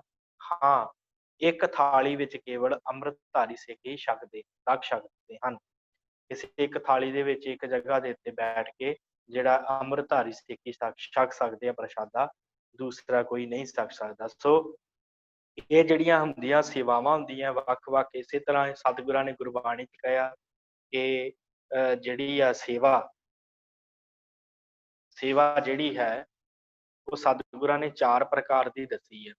ਪਹਿਲੀ ਸੇਵਾ ਜਿਹੜੀ ਹੁੰਦੀ ਹੈ ਸਾਧ ਸੰਗਤ, ਉਹ ਆਪਾਂ ਹੀ ਤਨ ਦੀ ਸੇਵਾ ਹੁੰਦੀ ਹੈ, ਜਿਹੜੀ ਆਪਾਂ ਲੰਗਰ 'ਚ ਕਰਦੇ ਹਾਂ, ਲੰਗਰ ਵਰਤਾਉਂਦੇ ਹਾਂ ਤੇ ਜਾਂ ਗੁਰਦੁਆਰੇ ਸਾਹਿਬ 'ਚ ਕਰਦੇ ਹਾਂ, ਇਹਨੂੰ ਤਨ ਦੀ ਸੇਵਾ ਕਹੀ ਜਾਂਦੀ ਹੈ। ਤੇ ਦੂਸਰੀ ਜਿਹੜੀ ਉਹ ਮਨ ਦੀ ਸੇਵਾ ਹੁੰਦੀ ਹੈ, ਮਨ ਨੂੰ ਵਿਕਾਰਾਂ ਵੱਲੋਂ ਹੋੜ ਕੇ ਰੱਖਣਾ, ਵਿਕਾਰਾਂ ਵੱਲ ਮਨ ਨਾ ਜਾਵੇ, ਇਹ ਵੀ ਇੱਕ ਬੜੀ ਵੱਡੀ ਸੇਵਾ ਹੈ। ਤਨ ਮਨ ਤੇ ਫਿਰ ਧਨ ਦੇ ਨਾਲ, ਧਨ ਜੋ ਵੀ ਆਪਣੇ ਕੋਲ ਉਹਦੇ ਵਿੱਚ ਦਸਵੰਧ ਕੱਢਣਾ, ਦਸਵੰਧ ਗੁਰੂ ਦਰ ਦੇਣਾ, ਇਹ ਵੀ ਇੱਕ ਸੇਵਾ ਹੈ ਬੜੀ ਵੱਡੀ। ਤੇ ਤਨ ਮਨ ਧਨ ਤੇ ਫਿਰ ਇੱਕ ਸੁਰਤ ਦੀ ਸੇਵਾ ਹੁੰਦੀ ਹੈ। ਸੁਰਤ ਨੂੰ ਹਮੇਸ਼ਾ ਅਕਾਲ ਪੁਰਖ ਦੇ ਵਿੱਚ ਟਿਕਾ ਕੇ ਰੱਖਣਾ, ਇਹ ਵੀ ਇੱਕ ਸੇਵਾ ਹੈ। 4 ਤਰ੍ਹਾਂ ਦੀਆਂ ਸੇਵਾ ਦੀ ਗੱਲ ਕੀਤੀ ਹੈ, ਤਨ ਮਨ ਧਨ ਤੇ ਨਾਲ ਸੁਰਤ। ਇਹ 4 ਸੇਵਾਵਾਂ ਜਿਹੜੀਆਂ ਕੀਤੀਆਂ ਜਾਂਦੀਆਂ। ਤਨ ਜਿਹੜਾ ਹੈ ਉਹਨੂੰ ਸੇਵਾ ਦੇ ਵਿੱਚ ਲਾ ਕੇ ਰੱਖਣਾ, ਗੁਰੂ ਘਰ ਆਉਣਾ ਜਾਂ ਸੰਸਾਰ ਦੇ ਵਿੱਚ ਜਿੱਥੇ ਵੀ ਕਿਸੇ ਨੂੰ ਲੋੜ ਪੈਂਦੀ ਹੈ ਉਸ ਜਗ੍ਹਾ ਦੇ ਉੱਤੇ ਜਾ ਕੇ ਉਹਦੀ ਯਥਾ ਸ਼ਕਤ ਸੇਵਾ ਜਿਹੜੀ ਕਰਨੀ ਹੈ ਤਨ ਦੇ ਨਾਲ, ਉਹਨੂੰ ਤਨ ਦੀ ਸੇਵਾ ਕਿਹਾ ਜਾਂਦਾ ਹੈ। ਕਿ ਸਾਰੀ ਮਨੁੱਖਾਂ ਨੂੰ ਉਸ ਅਕਾਲ ਪੁਰਖ ਦਾ ਹੀ ਰੂਪ ਮੰਨਣਾ, ਸਾਰੀ ਮਨੁੱਖਤਾ ਨੂੰ ਉਸ ਅਕਾਲ ਪੁਰਖ ਦਾ ਰੂਪ ਮੰਨ ਕੇ ਤੇ ਫਿਰ ਸਾਰੀ ਮਨੁੱਖਤਾ ਦੀ ਸੇਵਾ ਕਰਨੀ। ਜਿੱਥੇ ਜਿੱਥੇ ਲੋੜ ਹੈ, ਜੇ ਤੁਹਾਡੇ ਗੁਆਂਢੀ ਨੂੰ ਲੋੜ ਹੈ ਉਹਦੀ ਸੇਵਾ ਕਰੋ, ਉਹਨੂੰ ਧਨ ਪਦਾਰਥ ਦੀ ਲੋੜ ਹੈ ਉਹਦੀ, ਜਿਸ ਵੀ ਤਰ੍ਹਾਂ ਦੀ ਉਹਨੂੰ ਲੋੜ ਹੈ ਉਹਦੀ ਸੇਵਾ ਕਰੋ। ਤੇ ਇਹਨੂੰ ਕਿਹਾ ਜਾਂਦਾ ਤਨ ਦੀ ਸੇਵਾ, ਤਨ ਦੀ। ਫਿਰ ਮਨ ਦੀ ਸੇਵਾ ਹੈ। ਮਨ ਨੂੰ ਵਿਕਾਰਾਂ ਵੱਲੋਂ, 5 ਵਿਕਾਰ ਸਾਨੂੰ ਤੰਗ ਕਰਦੇ ਆ, ਤੇ ਮਨ ਨੂੰ ਵਿਕਾਰਾਂ ਵੱਲੋਂ ਹੋੜ ਕੇ ਰੱਖਣਾ ਤੇ ਹਮੇਸ਼ਾ ਗੁਰੂ ਗੁਰੂ ਜਪਦੇ ਰਹਿਣਾ।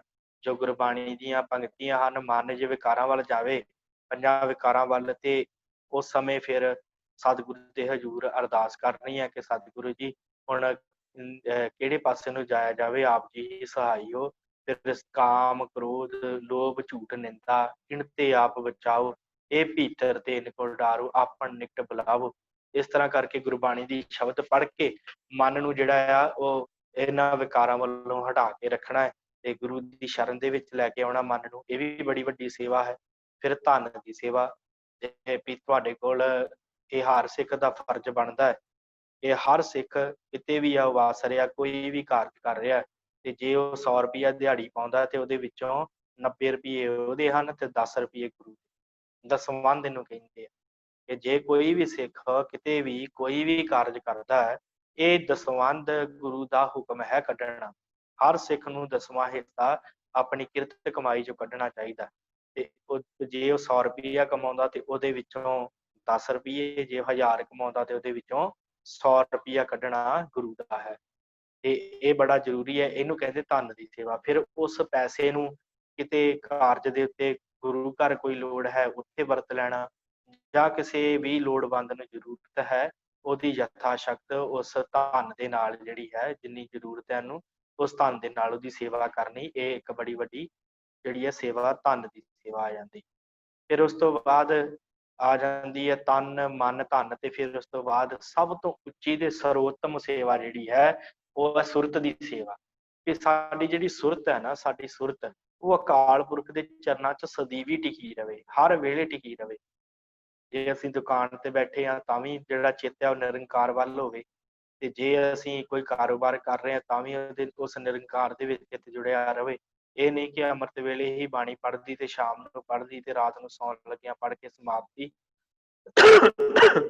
ਸਗੋਂ ਹਰ ਵੇਲੇ ਉਸ ਅਕਾਲ ਪੁਰਖ ਨੂੰ ਯਾਦ ਕਰਨਾ, ਹਮੇਸ਼ਾ ਹੀ ਉਹਨੂੰ ਆਪਣੀ ਸੁਰਤ ਦੇ ਵਿੱਚ ਵਸਾ ਕੇ ਰੱਖਣਾ, ਇਹਨੂੰ ਅਸਲ ਦੇ ਵਿੱਚ ਕਿਹਾ ਜਾਂਦਾ ਹੈ ਸੁਰਤ ਦੀ ਸੇਵਾ। ਸੁਰਤ ਨੂੰ ਉੱਚਾ ਸੁੱਚਾ ਰੱਖਣਾ, ਅਕਾਲ ਪੁਰਖ 'ਚ ਧਿਆਨ ਟਿਕਾ ਕੇ ਰੱਖਣਾ, ਇਹਨੂੰ ਸੁਰਤ ਦੀ ਸੇਵਾ ਕਹੀ ਜਾਂਦੀ ਹੈ। ਸੇਵਾ ਕਰਕੇ ਬੜਿਆਂ ਜਾਣਿਆਂ ਨੇ ਮਾਣ ਪ੍ਰਾਪਤ ਕੀਤਾ। ਮੈਂ ਇੱਕ ਸਾਖੀ ਯਾਦ ਆ ਗਈ, ਨਵਾਬ ਕਪੂਰ ਸਿੰਘ ਜੀ ਦਾ, ਆਪ ਜੀ ਨੇ ਨਾਮ ਸੁਣਿਆ ਹੋਵੇਗਾ, ਨਵਾਬ ਕਪੂਰ ਸਿੰਘ। ਇਹਨਾਂ ਦਾ ਨਾਂ ਸੀ, 25 ਸਾਲਾਂ ਦੇ ਨੌਜਵਾਨ ਸਨ ਇਹ ਕਪੂਰ ਸਿੰਘ। 25 ਸਾਲਾਂ ਦੇ ਨੌਜਵਾਨ ਸਨ ਤੇ ਸੇਵਾ ਬੜੀ ਕਰਿਆ ਕਰਦੇ ਸਨ। ਸਮਾਂ 18ਵੀਂ ਸਦੀ ਦਾ ਸਮਾਂ, ਜਦੋਂ ਸਿੱਖਾਂ ਦੇ ਉੱਤੇ ਭੀੜ ਬਣੀ, ਤੇ ਉਸ ਸਮੇਂ ਜਿਹੜਾ ਸੂਬੇਦਾਰ ਸੀ ਪੰਜਾਬ ਦਾ, ਉਸ ਪੰਜਾਬ ਦੇ ਸੂਬੇਦਾਰ ਨੇ ਕਿਹਾ ਕਿ ਇਹ ਤੇ ਬੜਾ ਮੁਸ਼ਕਲ ਹੋ ਗਿਆ, ਬੰਦਾ ਬਹਾਦਰ ਤੋਂ ਬਾਅਦ ਤੇ ਹਾਲਾਤ ਤੇ ਬੜੇ ਮਾੜੇ ਹੋ ਗਏ ਆ, ਤੇ ਸਿੱਖ ਲੁੱਟ ਖੋਹਾਂ ਬੜੀਆਂ ਕਰਦੇ ਆ, ਤੇ ਮੈਂ ਕੀ ਇਹਨਾਂ ਦਾ ਹੱਲ ਕਰਾਂ।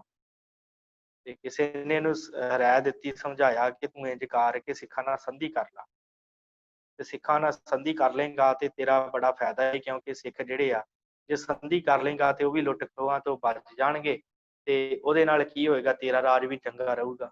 ਉਹਨੂੰ ਸਮਝਾਇਆ ਕਿਸੇ ਨੇ, ਤੇ ਸੂਬੇਦਾਰ ਨੇ ਸੋਚਿਆ ਵੀ ਚੱਲ ਠੀਕ ਹੈ, ਦੇਖਦੇ ਹਾਂ, ਪਰ ਕੀਤਾ ਕੀ ਜਾਵੇ। ਫਿਰ ਭਾਈ ਸ਼ੁਬੇਗ ਸਿੰਘ, ਸ਼ਹਿਬਾਜ਼ ਸਿੰਘ, ਜਿਨ੍ਹਾਂ ਦਾ ਨਾਮ ਆਪ ਜੀ ਨੇ ਸੁਣਿਆ, ਜਿਨ੍ਹਾਂ ਨੂੰ ਚਰਖੜੀਆਂ ਤੇ ਚਾੜਿਆ ਗਿਆ, ਸ਼ੁਬੇਗ ਸਿੰਘ, ਸ਼ਹਿਬਾਜ਼ ਸਿੰਘ।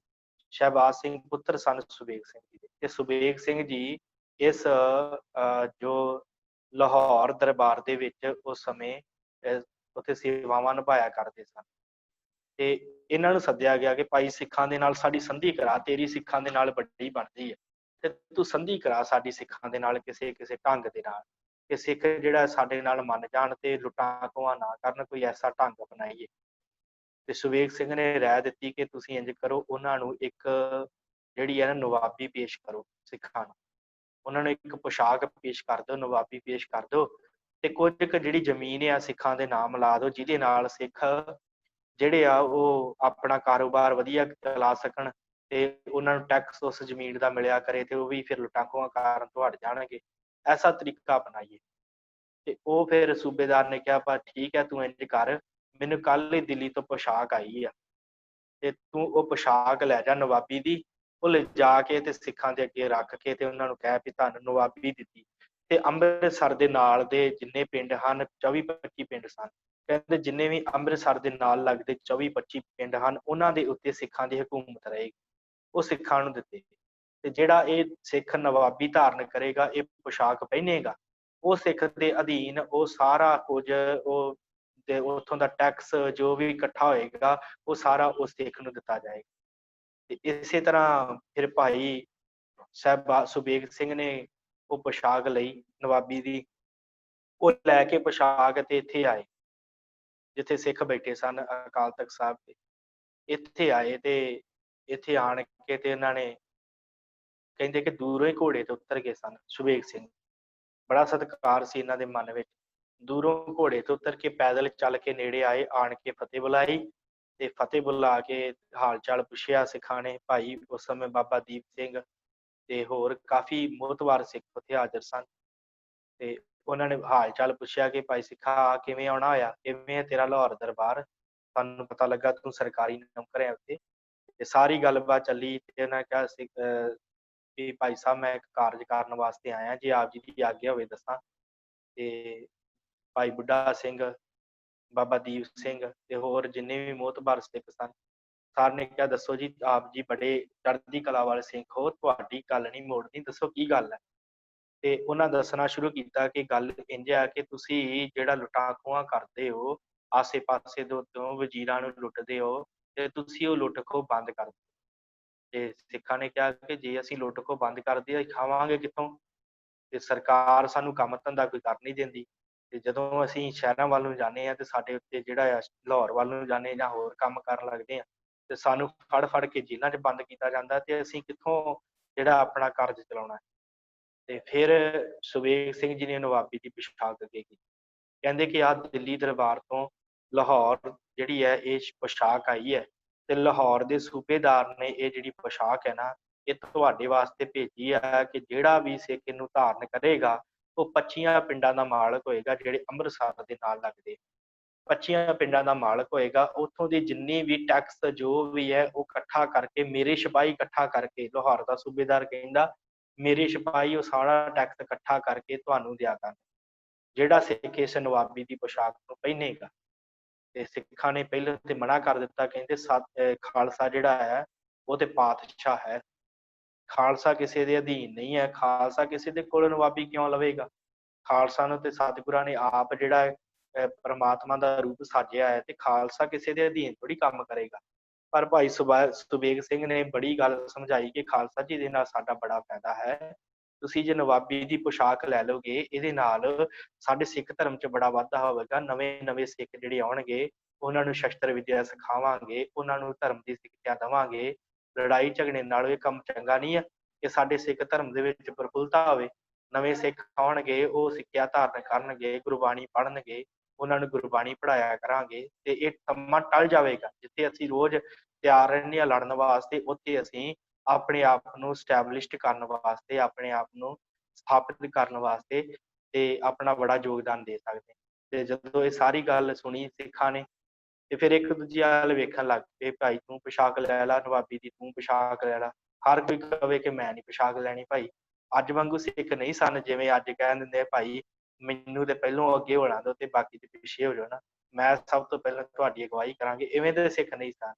ਹਰ ਕਿਸੇ ਨੇ ਕਿਹਾ ਕਿ ਨਹੀਂ, ਮੈਨੂੰ ਪੁਸ਼ਾਕ ਨਹੀਂ ਚਾਹੀਦੀ। ਜਿੰਨੇ ਵੀ ਮੋਹਤਬਾਰ ਸਿੱਖ ਬੈਠੇ ਸਨ, ਸਾਰਿਆਂ ਨੇ ਕਿਹਾ ਕਿ ਨਹੀਂ, ਸਾਨੂੰ ਪੁਸ਼ਾਕ ਨਹੀਂ ਚਾਹੀਦੀ। ਫਿਰ ਕਹਿੰਦੇ ਪੁਸ਼ਾਕ ਦਿੱਤੀ ਕਿਹਨੂੰ ਜਾਵੇ, ਕਿਹਨੂੰ ਪੁਸ਼ਾਕ ਦਿੱਤੀ ਜਾਵੇ। ਕਹਿੰਦੇ ਫਿਰ ਗੁਰੂ ਗ੍ਰੰਥ ਸਾਹਿਬ ਦਾ ਹੁਕਮ ਲਿਆ ਜਾਵੇ। ਗੁਰੂ ਗ੍ਰੰਥ ਸਾਹਿਬ ਦਾ ਹੁਕਮ ਲਿਆ ਗਿਆ। 52 ਅੱਖਰੀ ਦੇ ਵਿੱਚੋਂ ਸ਼ਬਦ ਆਇਆ ਕਿ ਟਹਿਲ ਮਹਿਲ ਤਾਕੋ ਮਿਲੇ ਜਾਕੋ ਸਾਧ ਕਿਰਪਾਲ, ਕਿ ਜਿਹਦੇ ਉੱਤੇ ਗੁਰੂ ਦੀ ਦਇਆ ਹੈ, ਉਹ ਜਿਹੜਾ ਟਹਿਲੀ ਹੈ, ਜਿਹੜਾ ਟਹਿਲ ਕਰਦਾ ਹੈ, ਜਿਹੜਾ ਸੇਵਾ ਕਰਦਾ ਹੈ, ਜੋ ਸੇਵਾ ਦੀ ਗੱਲ ਚੱਲ ਰਹੀ ਹੈ, ਜਿਹੜਾ ਸੇਵਾ ਕਰਦਾ ਹੈ ਉਹਨੂੰ ਇਹ ਜਿਹੜੀ ਹੈ ਨਾ ਪੁਸ਼ਾਕ ਉਹ ਦੇਣੀ ਚਾਹੀਦੀ ਹੈ। ਸਤਿਗੁਰਾਂ ਦਾ ਹੁਕਮ ਆ ਗਿਆ, ਟਹਿਲ ਮਹਿਲ ਤਾਕੋ ਮਿਲੇ। ਜਿਹੜਾ ਟਹਿਲ ਕਰਦਾ ਉਹਨੂੰ ਮਹਿਲ ਪ੍ਰਾਪਤ ਹੁੰਦਾ ਹੈ, ਟਹਿਲ ਮਹਿਲ ਤਾਕੋ ਮਿਲੇ ਉਹਨੂੰ ਮਿਲਦਾ ਹੈ। ਜਾਕੋ ਸਾਧ ਕਿਰਪਾਲ, ਜਿਹਦੇ ਉੱਤੇ ਗੁਰੂ ਦੀ ਕਿਰਪਾ ਹੁੰਦੀ ਹੈ ਉਹਨੂੰ ਮਹਿਲ ਦੀ ਪ੍ਰਾਪਤੀ ਹੁੰਦੀ ਹੈ। ਜਦੋਂ ਸਿੱਖਾਂ ਨੇ ਇਸ ਪੰਕਤੀ ਦੇ ਅਰਥ ਕੀਤੇ ਕਰਕੇ ਅਰਥ, ਤੇ ਫਿਰ ਉਹਨਾਂ ਕਿਹਾ ਵੀ ਭਾਈ ਉਹ ਸਿੱਖ ਦੇਖੋ ਜਿਹੜਾ ਸਿੱਖ ਸਭ ਤੋਂ ਵੱਧ ਇੱਥੇ ਸੇਵਾ ਕਰ ਰਿਹਾ, ਤੇ 25 ਸਾਲਾਂ ਦਾ ਨੌਜਵਾਨ ਸੀਗਾ ਇਹ ਨਵਾਬ ਸਿੰਘ ਨਾਂ ਦਾ। ਇਸ ਨੌਜਵਾਨ ਦੇ ਨਾ ਕਹਿੰਦੇ ਮੱਥੇ ਦੇ ਉੱਤੇ ਸੱਟ ਲੱਗੀ ਸੀ 2 ਦਿਨ ਪਹਿਲਾਂ। ਇਹਦੀ ਝੜਪ ਹੋਈ ਸੀ ਮੁਗਲਾਂ ਦੇ ਨਾਲ, ਕਿਤੇ ਜਾ ਰਿਹਾ ਸੀ ਰਸਤੇ 'ਚ ਤੇ ਝੜਪ ਹੋ ਗਈ, ਤੇ ਇਹਨੇ ਤਲਵਾਰ ਚੰਗੀ ਵਾਹੀ ਤੇ 3 ਜਿਹੜੇ ਉਹ ਮੁਗਲ ਸਨ ਉਹਨਾਂ ਨੂੰ ਸਿਪਾਹੀਆਂ ਨੂੰ ਮਾਰ ਗਿਰਾਇਆ, ਤੇ ਆਪਦੇ ਦੇ ਮੱਥੇ ਦੇ ਉੱਤੇ ਕਿਰਪਾਨ ਦਾ ਨਿਸ਼ਾਨ ਪੈ ਗਿਆ। ਤੇ ਉਸ ਸਮੇਂ ਫਿਰ ਇਹਦੇ ਮੱਥੇ ਦੇ ਉੱਤੇ ਉਹ ਸੱਟ ਲੱਗੀ ਹੋਈ ਸੀ, ਤੇ ਉਹ ਸੱਟ ਦੀ ਪਰਵਾਹ ਨਾ ਕੀਤੇ ਹੋਏ ਇਹ ਨਾ ਸੰਗਤਾਂ ਦੇ ਵਿੱਚ ਪੱਖਾ ਝੱਲਣ ਦੀ ਸੇਵਾ ਕਰ ਰਿਹਾ ਸੀ। ਨਵਾਬ ਕਪੂਰ ਸਿੰਘ, ਇੱਕ ਕਪੂਰ ਸਿੰਘ ਨਾਂ ਦਾ ਨੌਜਵਾਨ ਜਿਹੜਾ ਸੀ ਪੱਖਾ ਝੱਲਣ ਦੀ ਸੇਵਾ ਕਰ ਰਿਹਾ ਸੀ। ਤੇ ਇੱਥੇ ਬੜਾ ਸੋਹਣਾ ਲਿਖਿਆ ਹੈ ਜੋ ਪ੍ਰਾਚੀਨ ਪੰਥ ਪ੍ਰਕਾਸ਼ ਦੇ ਵਿੱਚ, ਉਹ ਕਹਿੰਦੇ ਕਿ ਇਹਨਾਂ ਦੇ ਜਿਹੜੇ ਮੱਥੇ ਤੇ ਸੱਟ ਲੱਗੀ ਸੀ ਨਾ, ਉਹ ਇੰਝ ਜਾਣੋ ਜਿਵੇਂ ਚੰਦਰਮਾ ਸ਼ਿਵ ਜੀ ਦੇ ਮੱਥੇ ਦੇ ਉੱਤੇ ਚੰਦਰਮਾ ਚਮਕ ਰਿਹਾ ਹੋਵੇ, ਇਵੇਂ ਲੱਗ ਰਹੀ ਸੀ ਉਹ ਸੱਟ। ਬੜਾ ਸੁੰਦਰ ਵਰਣਨ ਕੀਤਾ ਰਤਨ ਸਿੰਘ ਭੰਗੂ ਹੋਣਾ ਨੇ। ਤੇ ਕਹਿੰਦੇ ਇਸਦੇ ਮੱਥੇ ਦੇ ਉੱਤੇ ਸੱਟ ਲੱਗੀ ਸੀ, ਸੇਵਾ ਜਿਹੜੀ ਪੱਖੇ ਦੀ ਝੱਲ ਰਿਹਾ ਸੀ, ਤੇ ਉਸ ਸੱਟ ਦੀ ਕੋਈ ਪਰਵਾਹ ਨਹੀਂ ਸੀ, ਤੇ ਪੱਖੇ ਦੀ ਸੇਵਾ ਕਰੀ ਜਾਵੇ। ਪੱਖੇ ਦੀ ਸੇਵਾ ਕਰਦਿਆਂ ਕਰਦਿਆਂ ਜਦੋਂ ਇਹਨਾਂ ਦੇ ਨੇੜੇ ਆਇਆ, ਤੇ ਇਹਨਾਂ ਬਾਹੋਂ ਫੜ ਕੇ ਨਾ ਇਹਨਾਂ ਮੋਹਤਬਾਰ ਸਿੱਖਾਂ ਨੇ, ਜਿਹੜੇ ਉਸ ਸਮੇਂ ਸਨ ਬਾਬਾ ਦੀਪ ਸਿੰਘ ਜੀ ਵਰਗੇ, ਤੇ ਹੋਰ ਜਿਹੜੇ ਜਿੰਨੇ ਵੀ ਸਿੱਖ ਸਨ, ਭਾਈ ਮਨੀ ਸਿੰਘ ਜੀ ਵੀ ਉਸ ਸਮੇਂ ਹਾਜ਼ਰ ਸਨ, ਭਾਈ ਮਨੀ ਸਿੰਘ, ਬਾਬਾ ਦੀਪ ਸਿੰਘ ਤੇ ਬਾਬਾ ਭਾਈ ਬੁੱਢਾ ਸਿੰਘ ਉਸ ਸਮੇਂ ਉਹ ਸਾਰੇ ਉਹਨਾਂ ਨੇ ਇਹਨੂੰ ਬਾਂਹ ਫੜ ਕੇ ਨਾ ਇਸ ਨੌਜਵਾਨ ਨੂੰ 25 ਸਾਲਾਂ ਦੇ ਨੌਜਵਾਨ ਨੂੰ ਨਵਾਬ ਸਿੰਘ ਨੂੰ ਆਪਣੇ ਕੋਲ ਬਿਠਾ ਲਏ। ਕਹਿੰਦੇ ਨਵਾਬ ਸਿੰਘਾ ਗੱਲ ਇੰਝ ਆ ਕਿ ਆ ਇੱਕ ਨਵਾਬੀ ਦੀ ਪੋਸ਼ਾਕ ਆਈ ਆ ਤੇ ਇਹਨੂੰ ਧਾਰਨ ਕਰ। ਤੇ ਕਹਿੰਦੇ ਨਵਾਬ ਸਿੰਘ ਵੇਂਦਾ ਰਹਿ ਗਿਆ। ਨਵਾਬ ਕਪੂਰ ਸਿੰਘ ਵੇਂਦਾ ਰਹਿ ਗਿਆ। ਕਪੂਰ ਸਿੰਘ ਨੇ ਵੇਖਿਆ, ਕਹਿੰਦਾ ਜੀ ਮੇਰੀ ਕੀ ਔਕਾਤ ਹੈ ਤੁਹਾਡੇ ਸਾਹਮਣੇ ਪੋਸ਼ਾਕ ਧਾਰਨ ਕਰਾਂ। ਮੈਂ ਤੇ ਇੱਕ ਨਿਮਾਣਾ ਜਿਹਾ ਸਿੱਖ, ਸੇਵਾ ਕਰਨ ਵਾਲਾ, ਪੱਖੀਆਂ ਝੱਲਣ ਵਾਲਾ, ਘੋੜਿਆਂ ਦੀਆਂ ਲਿੱਦਾਂ ਸਾਂਭਣ ਵਾਲਾ, ਮੈਨੂੰ ਕੀ ਲੋੜ ਹੈ ਇਸ ਪੋਸ਼ਾਕ ਦੀ। ਆਪ ਜੀ ਤੁਹਾਡੇ ਵਿੱਚ ਮੋਹਤਬਾਰ ਇੰਨੇ ਤੁਸੀਂ ਬੈਠੇ ਹੋ ਤੇ ਤੁਸੀਂ ਕਿਉਂ ਨਹੀਂ ਇਹ ਪਹਿਨ ਲੈਂਦੇ। ਕਹਿੰਦੇ ਨਹੀਂ, ਇਹ ਹੁਣ ਗੁਰੂ ਦਾ ਹੁਕਮ ਹੋ ਗਿਆ, ਟਹਿਲ ਮਹਿਲ ਤਾਕੋ ਮਿਲੇ ਜਾ ਕੋ ਸਾਧ ਕਿਰਪਾਲ। ਤੇ ਸਾਨੂੰ ਪਤਾ ਹੈ ਕਿ ਤੂੰ ਬਹੁਤ ਸੇਵਾ ਕਰਦਾ ਹੈ, ਇੱਥੇ ਤੂੰ ਬਹੁਤ ਭਾਵਨਾ ਦੇ ਨਾਲ ਸੇਵਾ ਕਰਦਾ ਹੈ ਤੇ ਇਸ ਕਰਕੇ ਇਹ ਜਿਹੜੀ ਨਵਾਬੀ ਦੀ ਪੋਸ਼ਾਕ ਤੈਨੂੰ ਦੇਣੀ ਚਾਹੀਦੀ। ਦੋਵੇਂ ਹੱਥ ਜੋੜ ਲਏ ਕਪੂਰ ਸਿੰਘ ਨੇ। ਕਹਿੰਦਾ ਜੀ ਠੀਕ ਹੈ, ਮੈਂ ਨਵਾਬੀ ਦੀ ਪੋਸ਼ਾਕ ਲੈ ਲਵਾਂਗਾ, ਜਿਵੇਂ ਤੁਹਾਡਾ ਹੁਕਮ ਹੈ ਲੈ ਲਵਾਂਗਾ, ਪਰ ਮੇਰੀ ਸ਼ਰਤ ਹੈ। ਕਹਿੰਦੇ ਕੀ ਸ਼ਰਤ ਹੈ। ਦੋ ਸ਼ਰਤਾਂ ਕਹਿੰਦੇ ਮੇਰੀਆਂ। ਨਵਾਬ ਕਪੂਰ ਸਿੰਘ ਨੇ ਆਖਿਆ, ਟਹਿਲ ਮਹਿਲ ਤਾਕੋ ਮਿਲੇ ਜਾ ਕੋ ਸਾਧ ਕਿਰਪਾਲ। ਟਹਿਲ ਦਾ ਅਰਥ ਸੇਵਾ ਹੁੰਦੀ, ਜਿਹੜਾ ਸੇਵਾ ਕਰਦਾ ਹੈ ਉਹਨੂੰ ਇਹ ਪੋਸ਼ਾਕ ਦਿੱਤੀ ਜਾਵੇ। ਖਾਲਸੇ ਨੇ ਫੈਸਲਾ ਕੀਤਾ। ਦੋਵੇਂ ਹੱਥ ਜੋੜ ਕੇ ਕਪੂਰ ਸਿੰਘ ਨੇ ਕਿਹਾ, ਪਹਿਲੀ ਗੱਲ ਇਹ ਹੈ ਕਿ ਇਹ ਜਿਹੜੀ ਨਵਾਬੀ ਦੀ ਪੋਸ਼ਾਕ ਆ, ਇਹਨੂੰ ਪੰਜਾਂ ਪਿਆਰਿਆਂ ਦੇ ਚਰਨਾਂ ਦੇ ਨਾਲ ਸੁਹਾਇਆ ਜਾਵੇ। ਸਭ ਤੋਂ ਪਹਿਲਾਂ ਪੰਜਾਂ ਪਿਆਰਿਆਂ ਦੇ ਚਰਨਾਂ ਨਾਲ ਸੁਹਾ ਕੇ ਗੁਰੂ ਗ੍ਰੰਥ ਸਾਹਿਬ ਦੇ ਹਜ਼ੂਰ ਰੱਖ ਕੇ ਫਿਰ ਮੈਨੂੰ ਇਹ ਪਹਿਨਾਈ ਜਾਵੇ, ਫਿਰ ਮੈਂ ਪਹਿਨਾ। ਤੇ ਦੂਸਰੀ ਸ਼ਰਤ ਮੇਰੀ ਇਹ ਆ ਕਿ ਮੇਰੇ ਕੋਲੋਂ, ਠੀਕ ਹੈ ਤੁਸੀਂ ਮੈਨੂੰ ਨਵਾਬ ਬਣਾਉਣ ਲੱਗੇ ਹੋ, ਤੁਹਾਡਾ ਬੜਾ ਵਡੱਪਣ ਹੈ ਤੇ ਤੁਸੀਂ ਮੇਰੇ ਸਤਿਕਾਰਯੋਗ ਹੈ, ਪਰ ਇੱਕ ਗੱਲ ਮੇਰੀ ਯਾਦ ਰੱਖਿਓ ਕਿ ਮੈਂ ਸੇਵਾ ਕਰਨੀ ਨਹੀਂ ਛੱਡ ਸਕਦਾ। ਮੈਂ ਘੋੜਿਆਂ ਦੀ ਲਿੱਦ ਦੀ ਸੇਵਾ, ਘੋੜਿਆਂ ਦੀ ਲਿੱਦ ਜਿਹੜੀ ਇਕੱਠੀ ਕਰਨ ਦੀ ਸੇਵਾ ਕਰਦਾ, ਉਦੋਂ ਬਾਅਦ ਮੈਂ ਉੱਥੋਂ ਫ੍ਰੀ ਹੋ ਕੇ ਵਿਹਲਾ ਹੋ ਕੇ ਫਿਰ ਮੈਂ ਪੱਖਾ ਝੱਲਣ ਦੀ ਸੇਵਾ ਕਰਦਾ। ਇਹ ਦੋਵੇਂ ਸੇਵਾਵਾਂ ਮੇਰੇ ਕੋਲ ਨਾ ਹੋਈਆਂ ਜਾਣ, ਮੈਂ ਸਦਾ ਹੀ ਇਹ ਜਿਹੜਾ ਕਾਰਜ ਨਿਭਾਵਾਂਗਾ। ਤੇ ਸਾਰਿਆਂ ਨੇ ਆਖਿਆ ਠੀਕ ਹੈ ਭਾਈ ਸਿੱਖਾ, ਗੁਰੂ ਨੇ ਜੋ ਫੈਸਲਾ ਦਿੱਤਾ ਉਹ ਸਹੀ ਹੈ ਤੇ ਠੀਕ ਹੈ, ਤੇਰਾ ਵੀ ਮਨ ਜੇ ਇਹ ਕਹਿੰਦਾ, ਤੇਰੇ ਕੋਲੋਂ ਤੇਰੇ ਨਾਂ ਦੇ ਨਾਲ ਨਵਾਬ ਲੱਗੇਗਾ ਜ਼ਰੂਰ, ਪਰ ਤੂੰ ਸੇਵਾ ਵੀ ਇਸੇ ਤਰ੍ਹਾਂ ਕਰਦੇ ਰਵੇਂਗਾ। ਤੇ ਫਿਰ ਉਹ ਜਿਹੜੀ ਪੋਸ਼ਾਕ ਸੀ ਪੰਜਾਂ ਸਿੰਘਾਂ ਦੇ ਪੈਰਾਂ ਨੂੰ ਸੁਹਾ ਕੇ ਗੁਰੂ ਸਾਹਿਬ ਦੇ ਹਜ਼ੂਰ ਅਰਦਾਸ ਕਰਕੇ ਤੇ ਫਿਰ ਨਵਾਬ ਕਪੂਰ ਸਿੰਘ ਨੂੰ ਉਹ ਜਿਹੜੀ ਪੋਸ਼ਾਕ ਪਹਿਨਾਈ ਗਈ। ਸੋ ਕਹਿਣ ਤੋਂ ਭਾਵ ਕਿ ਇਹ ਜਿਹੜੀ ਸੇਵਾ ਹੈ ਇਹਦੀ ਬੜੀ ਮਹੱਤਤਾ ਹੈ। ਅਕਾਲ ਪੁਰਖ ਵੱਲੋਂ ਇਹ ਜਿਹੜੀ ਸੇਵਾ ਸਤਿਗੁਰਾਂ ਨੇ ਦਿੱਤੀ ਹੈ ਨਾ, ਕਈ ਐਸੇ ਮਨੁੱਖ ਹੋਏ ਆ ਜਿਨ੍ਹਾਂ ਨੇ ਸੇਵਾ ਕਰਕੇ ਹੀ ਐਸੀਆਂ ਪਦਵੀਆਂ ਪ੍ਰਾਪਤ ਕਰ ਲਈਆਂ ਕਿ ਉੱਥੋਂ ਤੱਕ ਉਹਨਾਂ ਦੀ ਪਹੁੰਚਣ ਦੀ ਔਕਾਤ ਵੀ ਨਹੀਂ। ਇੱਕ ਤਰਨਾ ਦਲ ਦੇ ਬਾਬਾ ਮੱਖਣ ਸਿੰਘ ਹੋਏ ਆ, ਤੇ ਕਹਿੰਦੇ ਜਦੋਂ ਉਹਨਾਂ ਨੂੰ ਪੱਗ ਮਿਲੀ ਸੀ ਨਾ, ਬਾਬਾ ਬਿਸ਼ਨ ਸਿੰਘ ਦੀ ਪੱਗ ਉਹਨਾਂ ਨੂੰ ਮਿਲੀ ਸੀ, ਨਿਹੰਗ ਸਿੰਘ, ਤੇ ਉਹ ਜਿਹੜਾ ਝੰਡਾ ਨਵਾਬ ਕਪੂਰ ਸਿੰਘ 5 ਝੰਡੇ ਬਣਾਏ ਸਨ, 5 ਝੰਡੇ ਜਦੋਂ ਨਵਾਬ ਕਪੂਰ ਸਿੰਘ ਬਣ ਗਏ ਨਾ, ਤੇ ਇਹਨਾਂ ਨੇ 5 ਝੰਡੇ ਬਣਾਏ ਸੀ ਤੇ ਸ਼ਹੀਦੀ ਮਿਸਲ ਨੂੰ ਇਹ ਇੱਕ ਝੰਡਾ ਦਿੱਤਾ ਸੀ ਬਾਬਾ ਦੀਪ ਸਿੰਘ ਉਹਨਾਂ ਨੂੰ। ਤੇ ਇਹ ਉਹੀ ਸ਼ਹੀਦੀ ਮਿਸਲ ਆ, ਉਹੀ ਤਰਨਾ ਦਲ ਆ ਜਿਹਦੀ ਗਾਂ ਜਿਹੜੀ ਇਹ ਗੱਦੀ ਚੱਲ ਰਹੀ ਹੈ, ਜਿਹਦੇ ਤੇ ਬਾਬਾ ਬਿਸ਼ਨ ਸਿੰਘ ਬੈਠੇ ਸਨ। ਤੇ ਕਹਿੰਦੇ ਜਦੋਂ ਬਾਬਾ ਮੱਖਣ ਸਿੰਘ ਨੂੰ ਇਹ ਪੱਗ ਦੇਣੀ ਸੀ ਨਾ, ਤੇ ਬਾਬਾ ਮੱਖਣ ਸਿੰਘ ਉਦੋਂ ਭਾਂਡੇ ਮਾਂਜ ਰਹੇ ਸੀ, ਕਿਉਂਕਿ ਨਿਹੰਗਾਂ ਦੇ ਆਪ ਜੀ ਨੂੰ ਪਤਾ ਭਾਂਡੇ ਕਿੰਨੇ ਭਾਰੇ ਹੁੰਦੇ ਆ, ਲੋਹੇ ਦੇ ਜਿਹੜੇ ਹੁੰਦੇ ਆ ਭਾਂਡੇ ਹੁੰਦੇ ਆ, ਤੇ ਰੇਤਾਂ ਦੇ ਨਾਲ ਮਾਂਜਦੇ ਆ। ਤੇ ਕਹਿੰਦੇ ਸਮਾਪਤੀ ਹੋਈ ਤੇ ਇਹ ਜਾ ਕੇ ਉੱਥੇ ਭਾਂਡੇ ਮਾਂਜ ਰਹੇ ਸੀ। ਤੇ ਜਦੋਂ ਭਾਂਡੇ ਮਾਂਜ ਰਹੇ ਸੀ ਉਸ ਸਮੇਂ ਪੰਥ ਨੇ ਫੈਸਲਾ ਕੀਤਾ, ਬਾਬਾ ਬਿਸ਼ਨ ਸਿੰਘ ਜੀ ਚੜ੍ਹਾਈ ਕਰਕੇ, ਕਿ ਅਗਲੀ ਪੱਗ ਕਿਹਨੂੰ ਦਿੱਤੀ ਜਾਵੇ। ਤੇ ਜਦੋਂ ਫੈਸਲਾ ਕੀਤਾ, ਕਹਿੰਦੇ ਮੱਖਣ ਸੋ ਭਾਂਡੇ ਮਾਂਜ ਰਿਹਾ, ਜਾਓ ਉਹਨੂੰ ਬੁਲਾ ਕੇ ਲਿਆਓ ਤੇ ਉਹਨੂੰ ਪੱਗ ਦੇਈ। ਸੋ ਕਹਿਣ ਤੋਂ ਭਾਵ ਕਿ ਇਹ ਜਿਹੜੀ ਸੇਵਾ ਹੈ ਨਾ, ਕਈ ਮਨੁੱਖਾਂ ਨੇ ਸੋਚਿਆ ਨਹੀਂ ਹੁੰਦਾ ਕਿ ਅਸੀਂ ਇੱਥੋਂ ਤੱਕ ਪਹੁੰਚ ਜਾਵਾਂਗੇ। ਜਿਹੜੇ ਸੇਵਾ ਕਰਦੇ ਆ ਉਹਨਾਂ ਨੂੰ ਮਹਿਲ ਮਿਲ ਹੀ ਜਾਂਦਾ। ਟਹਿਲ ਮਹਿਲ ਤਾਕੋ ਮਿਲੇ ਜਾ ਕੋ ਸਾਧ ਕਿਰਪਾਲ, ਗੁਰ ਕੇ ਗ੍ਰਹਿ ਸੇਵਕ ਜੋ ਰਹੇ, ਪਰ ਸ਼ਰਤ ਕੀ ਹੈ, ਗੁਰ ਕੀ ਆਗਿਆ ਮਨ में सह, आपस को कर कछ ना जनावे, हर हर नाम हृदय साध ध्यावे, फिर मन बेचे सतगुर के पास, ते सेवक के कारज रास, फिर किया जी सेवा करत होए नेह कामी, तिसको होत प्राप्त स्वामी। ਐਸੀ ਕਿਰਪਾ ਅਕਾਲ ਪੁਰਖ ਸੱਚੇ ਪਾਤਸ਼ਾਹ ਕਰਦੇ ਆ। ਸੋ ਆਪਾਂ ਅੱਜ ਇਸ ਸੇਵਾ ਦੇ ਉੱਤੇ ਜੋ ਵਿਚਾਰ ਕੀਤੀ ਹੈ, ਇਹ ਸੇਵਾ ਕਿਸ ਤਰ੍ਹਾਂ ਦੀ ਹੋਣੀ ਚਾਹੀਦੀ ਹੈ ਤੇ ਕੀ ਇਹਨੂੰ ਅਸਲ 'ਚ ਸੇਵਾ ਇਹ ਨਮੂਨਾ ਹੈ। ਨਮੂਨਾ ਸ਼ਬਦ ਤਾਂ ਵਰਤਿਆ ਪੰਥ ਨੇ ਇੱਥੇ ਕਿ ਗੁਰਦੁਆਰੇ ਝਾੜੂ ਫੇਰਨਾ, ਇਹ ਤੋਂ ਅਸੀਂ ਸੇਵਾ ਸਿੱਖਦੇ ਹਾਂ। ਅਸੀਂ ਆਪਣੇ ਬੱਚਿਆਂ ਨੂੰ ਲੈ ਕੇ ਆਉਂਦੇ ਹਾਂ, ਉਹਨਾਂ ਨੂੰ ਭਾਂਡੇ ਵਰਤਾਉਣ ਦੀ ਸੇਵਾ ਚ ਲਾ ਦਿੰਦੇ ਹਾਂ। ਇਹ ਬੜਾ ਸੋਹਣੀ ਗੱਲ ਹੈ। ਜਿਹੜੇ ਆਪਣੇ ਬੱਚਿਆਂ ਨੂੰ ਸਿਖਾਉਂਦੇ ਆ ਨਾ, ਉਹਨਾਂ ਦੇ ਲਈ ਬੜੀ ਸੋਹਣੀ ਗੱਲ ਹੈ। ਤੇ ਜਿਹੜੇ ਨਹੀਂ ਸਿਖਾਉਂਦੇ ਉਹਨਾਂ ਨੂੰ ਇਹ ਬੜਾ ਜ਼ਰੂਰੀ ਹੈ ਕਿ ਸਿਖਾਉਣਾ ਚਾਹੀਦਾ ਆਪਣੇ ਬੱਚਿਆਂ ਨੂੰ ਕਿ ਬਰਤਨ ਵਰਤਾਉਣੇ, ਪ੍ਰਸ਼ਾਦੇ ਵਰਤਾਉਣੇ। ਇੱਥੋਂ ਸਿੱਖ ਜਦੋਂ ਦੁਨੀਆ ਦੇ ਵਿੱਚ ਵਿਚਰਦਾ ਹੈ, ਫਿਰ ਉਹਨੂੰ ਲੱਗਦਾ ਹੈ ਕਿ ਜਿਵੇਂ ਮੈਂ ਪੰਗਤ 'ਚ ਬੈਠਿਆਂ ਨੂੰ ਬਰਾਬਰ ਸਮਝਦਾ ਸਾਂ, ਤੇ ਉਸੇ ਤਰ੍ਹਾਂ ਇਹ ਦੁਨੀਆ ਦੇ ਸਾਰੇ ਲੋਕ ਬਰਾਬਰ ਆ। ਤੇ ਜਿੱਥੋਂ ਤੱਕ ਮੇਰੀ ਯਥਾ ਸ਼ਕਤ, ਜਿੱਥੋਂ ਤੱਕ ਮੇਰੀ ਪਹੁੰਚ ਆ, ਤੇ ਮੈਂ ਉਸ ਹਿਸਾਬ ਦੇ ਨਾਲ ਇਹਨਾਂ ਦੀ ਸੇਵਾ ਕਰਾਂ। ਇਹ ਫਿਰ ਸਿੱਖ ਨੂੰ ਉੱਥੋਂ ਵਿਸ਼ਾਲਤਾ ਪੈਦਾ ਹੁੰਦੀ ਹੈ। ਜਿਵੇਂ ਅੱਜ ਰਵੀ ਸਿੰਘ ਖਾਲਸਾ ਏਡ ਵਰਗੀਆਂ ਸੰਸਥਾਵਾਂ ਚੱਲ ਰਹੀਆਂ, ਇਸ ਤੋਂ ਇਲਾਵਾ ਹੋਰ ਕਈ ਐਸੀਆਂ ਸੰਸਥਾਵਾਂ ਚੱਲ ਰਹੀਆਂ ਜਿਹੜੀਆਂ ਨਿਰਸਵਾਰਥ ਦੇ ਨਾਲ ਸਿੱਖ ਜਿਹੜੀ ਆ ਸੇਵਾ ਕਰ ਰਹੇ, ਥਾਂ ਦੇ ਉੱਤੇ ਲੰਗਰ ਲਾ ਕੇ, ਜਾਂ ਹੋਰ ਕਈ ਤਰ੍ਹਾਂ ਦੀਆਂ ਦਵਾਈਆਂ ਦੀ ਸੇਵਾ, ਹੋਰ ਬੇਅੰਤ ਸੇਵਾਵਾਂ ਜਿਹੜੀਆਂ ਉਹ ਨਿਭਾ ਰਹੇ ਆ। ਸੋ ਇਹ ਅੱਜ ਦੀ ਆਪਾਂ ਜਿਹੜੀ ਗੱਲ ਸੇਵਾ ਤੇ ਕੀਤੀ ਹੈ ਕਿ ਇਹ ਇੱਕ ਸ਼ਾਖਾ ਹੈ ਸਾਡੀ ਸਿੱਖ ਧਰਮ ਦੀ, ਜੋ ਬੜੀ ਜ਼ਰੂਰੀ ਹੈ। ਹਰ ਸਿੱਖ ਨੂੰ ਜਿੰਨੀ ਵੀ ਹੋ ਸਕੇ ਤੇ ਆਪਣੇ ਤਨ, ਮਨ, ਧਨ ਤੇ ਸੁਰਤ ਦੇ ਨਾਲ ਸੇਵਾ ਕਰਨੀ ਚਾਹੀਦੀ ਹੈ। ਸੋ ਇੰਨੀਆਂ ਕੁ ਬੇਨਤੀਆਂ ਆਪ ਜੀ ਨੇ ਪ੍ਰਵਾਨ ਕਰਨੀਆਂ। ਹੁਣ ਆਪ ਜੀ ਦਾ ਜੇ ਕਿਸੇ ਦਾ ਕੋਈ ਸਵਾਲ ਹੈ ਭਾਈ, ਉਹ ਆਪ ਜੀ ਦੱਸ ਦਿਓ ਤੇ ਆਪਾਂ ਉਹਨੂੰ ਵਿਚਾਰ ਲਈਏ। ਬੇਨਤੀ ਹੈ, ਮੈਂ ਤੁਹਾਡਾ ਜੋ ਮਾਈਕ ਹੈ ਉਹਨੂੰ ਔਨ ਕਰ ਦੇਵਾਂ। ਹਾਂਜੀ, ਆਪਣਾ ਮਾਈਕ ਔਨ ਕਰਕੇ ਆਪ ਜੀ ਸਵਾਲ ਪੁੱਛ ਸਕਦੇ ਹੋ। ਵਾਹਿਗੁਰੂ।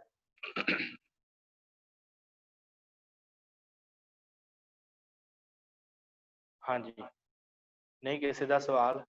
ਚਲੋ ਕੋਈ ਗੱਲ ਨਹੀਂ। ਆਪ ਜੀ ਸੇਵਾ ਦੇ ਉੱਤੇ ਹੋਰ ਜਾਣਕਾਰੀ ਲੈਣੀ ਚਾਹੁੰਦੇ ਹੋ ਤੇ ਇਹਦੇ ਉੱਤੇ ਯੂਨੀਵਰਸਿਟੀ ਵੱਲੋਂ ਕਾਫੀ ਕਿਤਾਬਾਂ ਛਪੀਆਂ ਹੋਈਆਂ ਹੈ, ਪਟਿਆਲਾ ਯੂਨੀਵਰਸਿਟੀ ਵੱਲੋਂ, ਜਾਂ ਹੋਰ ਵੀ ਕਈ ਜਗ੍ਹਾ ਦੇ ਉੱਤੇ ਦਾ ਲੇਖਣ ਗੁਰਬਾਣੀ ਅਨੁਸਾਰ ਸੇਵਾ ਕੀ ਹੈ, ਉਹ ਆਪ ਜੀ ਵੱਖਰੇ ਤੌਰ ਦੇ ਉੱਤੇ ਪੜ੍ਹ ਵੀ ਸਕਦੇ ਹੋ। ਸੋ ਇੰਨੀਆਂ ਬੇਨਤੀਆਂ ਪ੍ਰਵਾਨ ਕਰਨੀਆਂ। ਬੁਲਾਓ ਫਤਿਹ ਜੀ। ਵਾਹਿਗੁਰੂ ਜੀ ਵਾਹਿਗੁਰੂ ਜੀ ਕਾ ਖਾਲਸਾ, ਵਾਹਿਗੁਰੂ ਜੀ ਕੀ ਫਤਿਹ।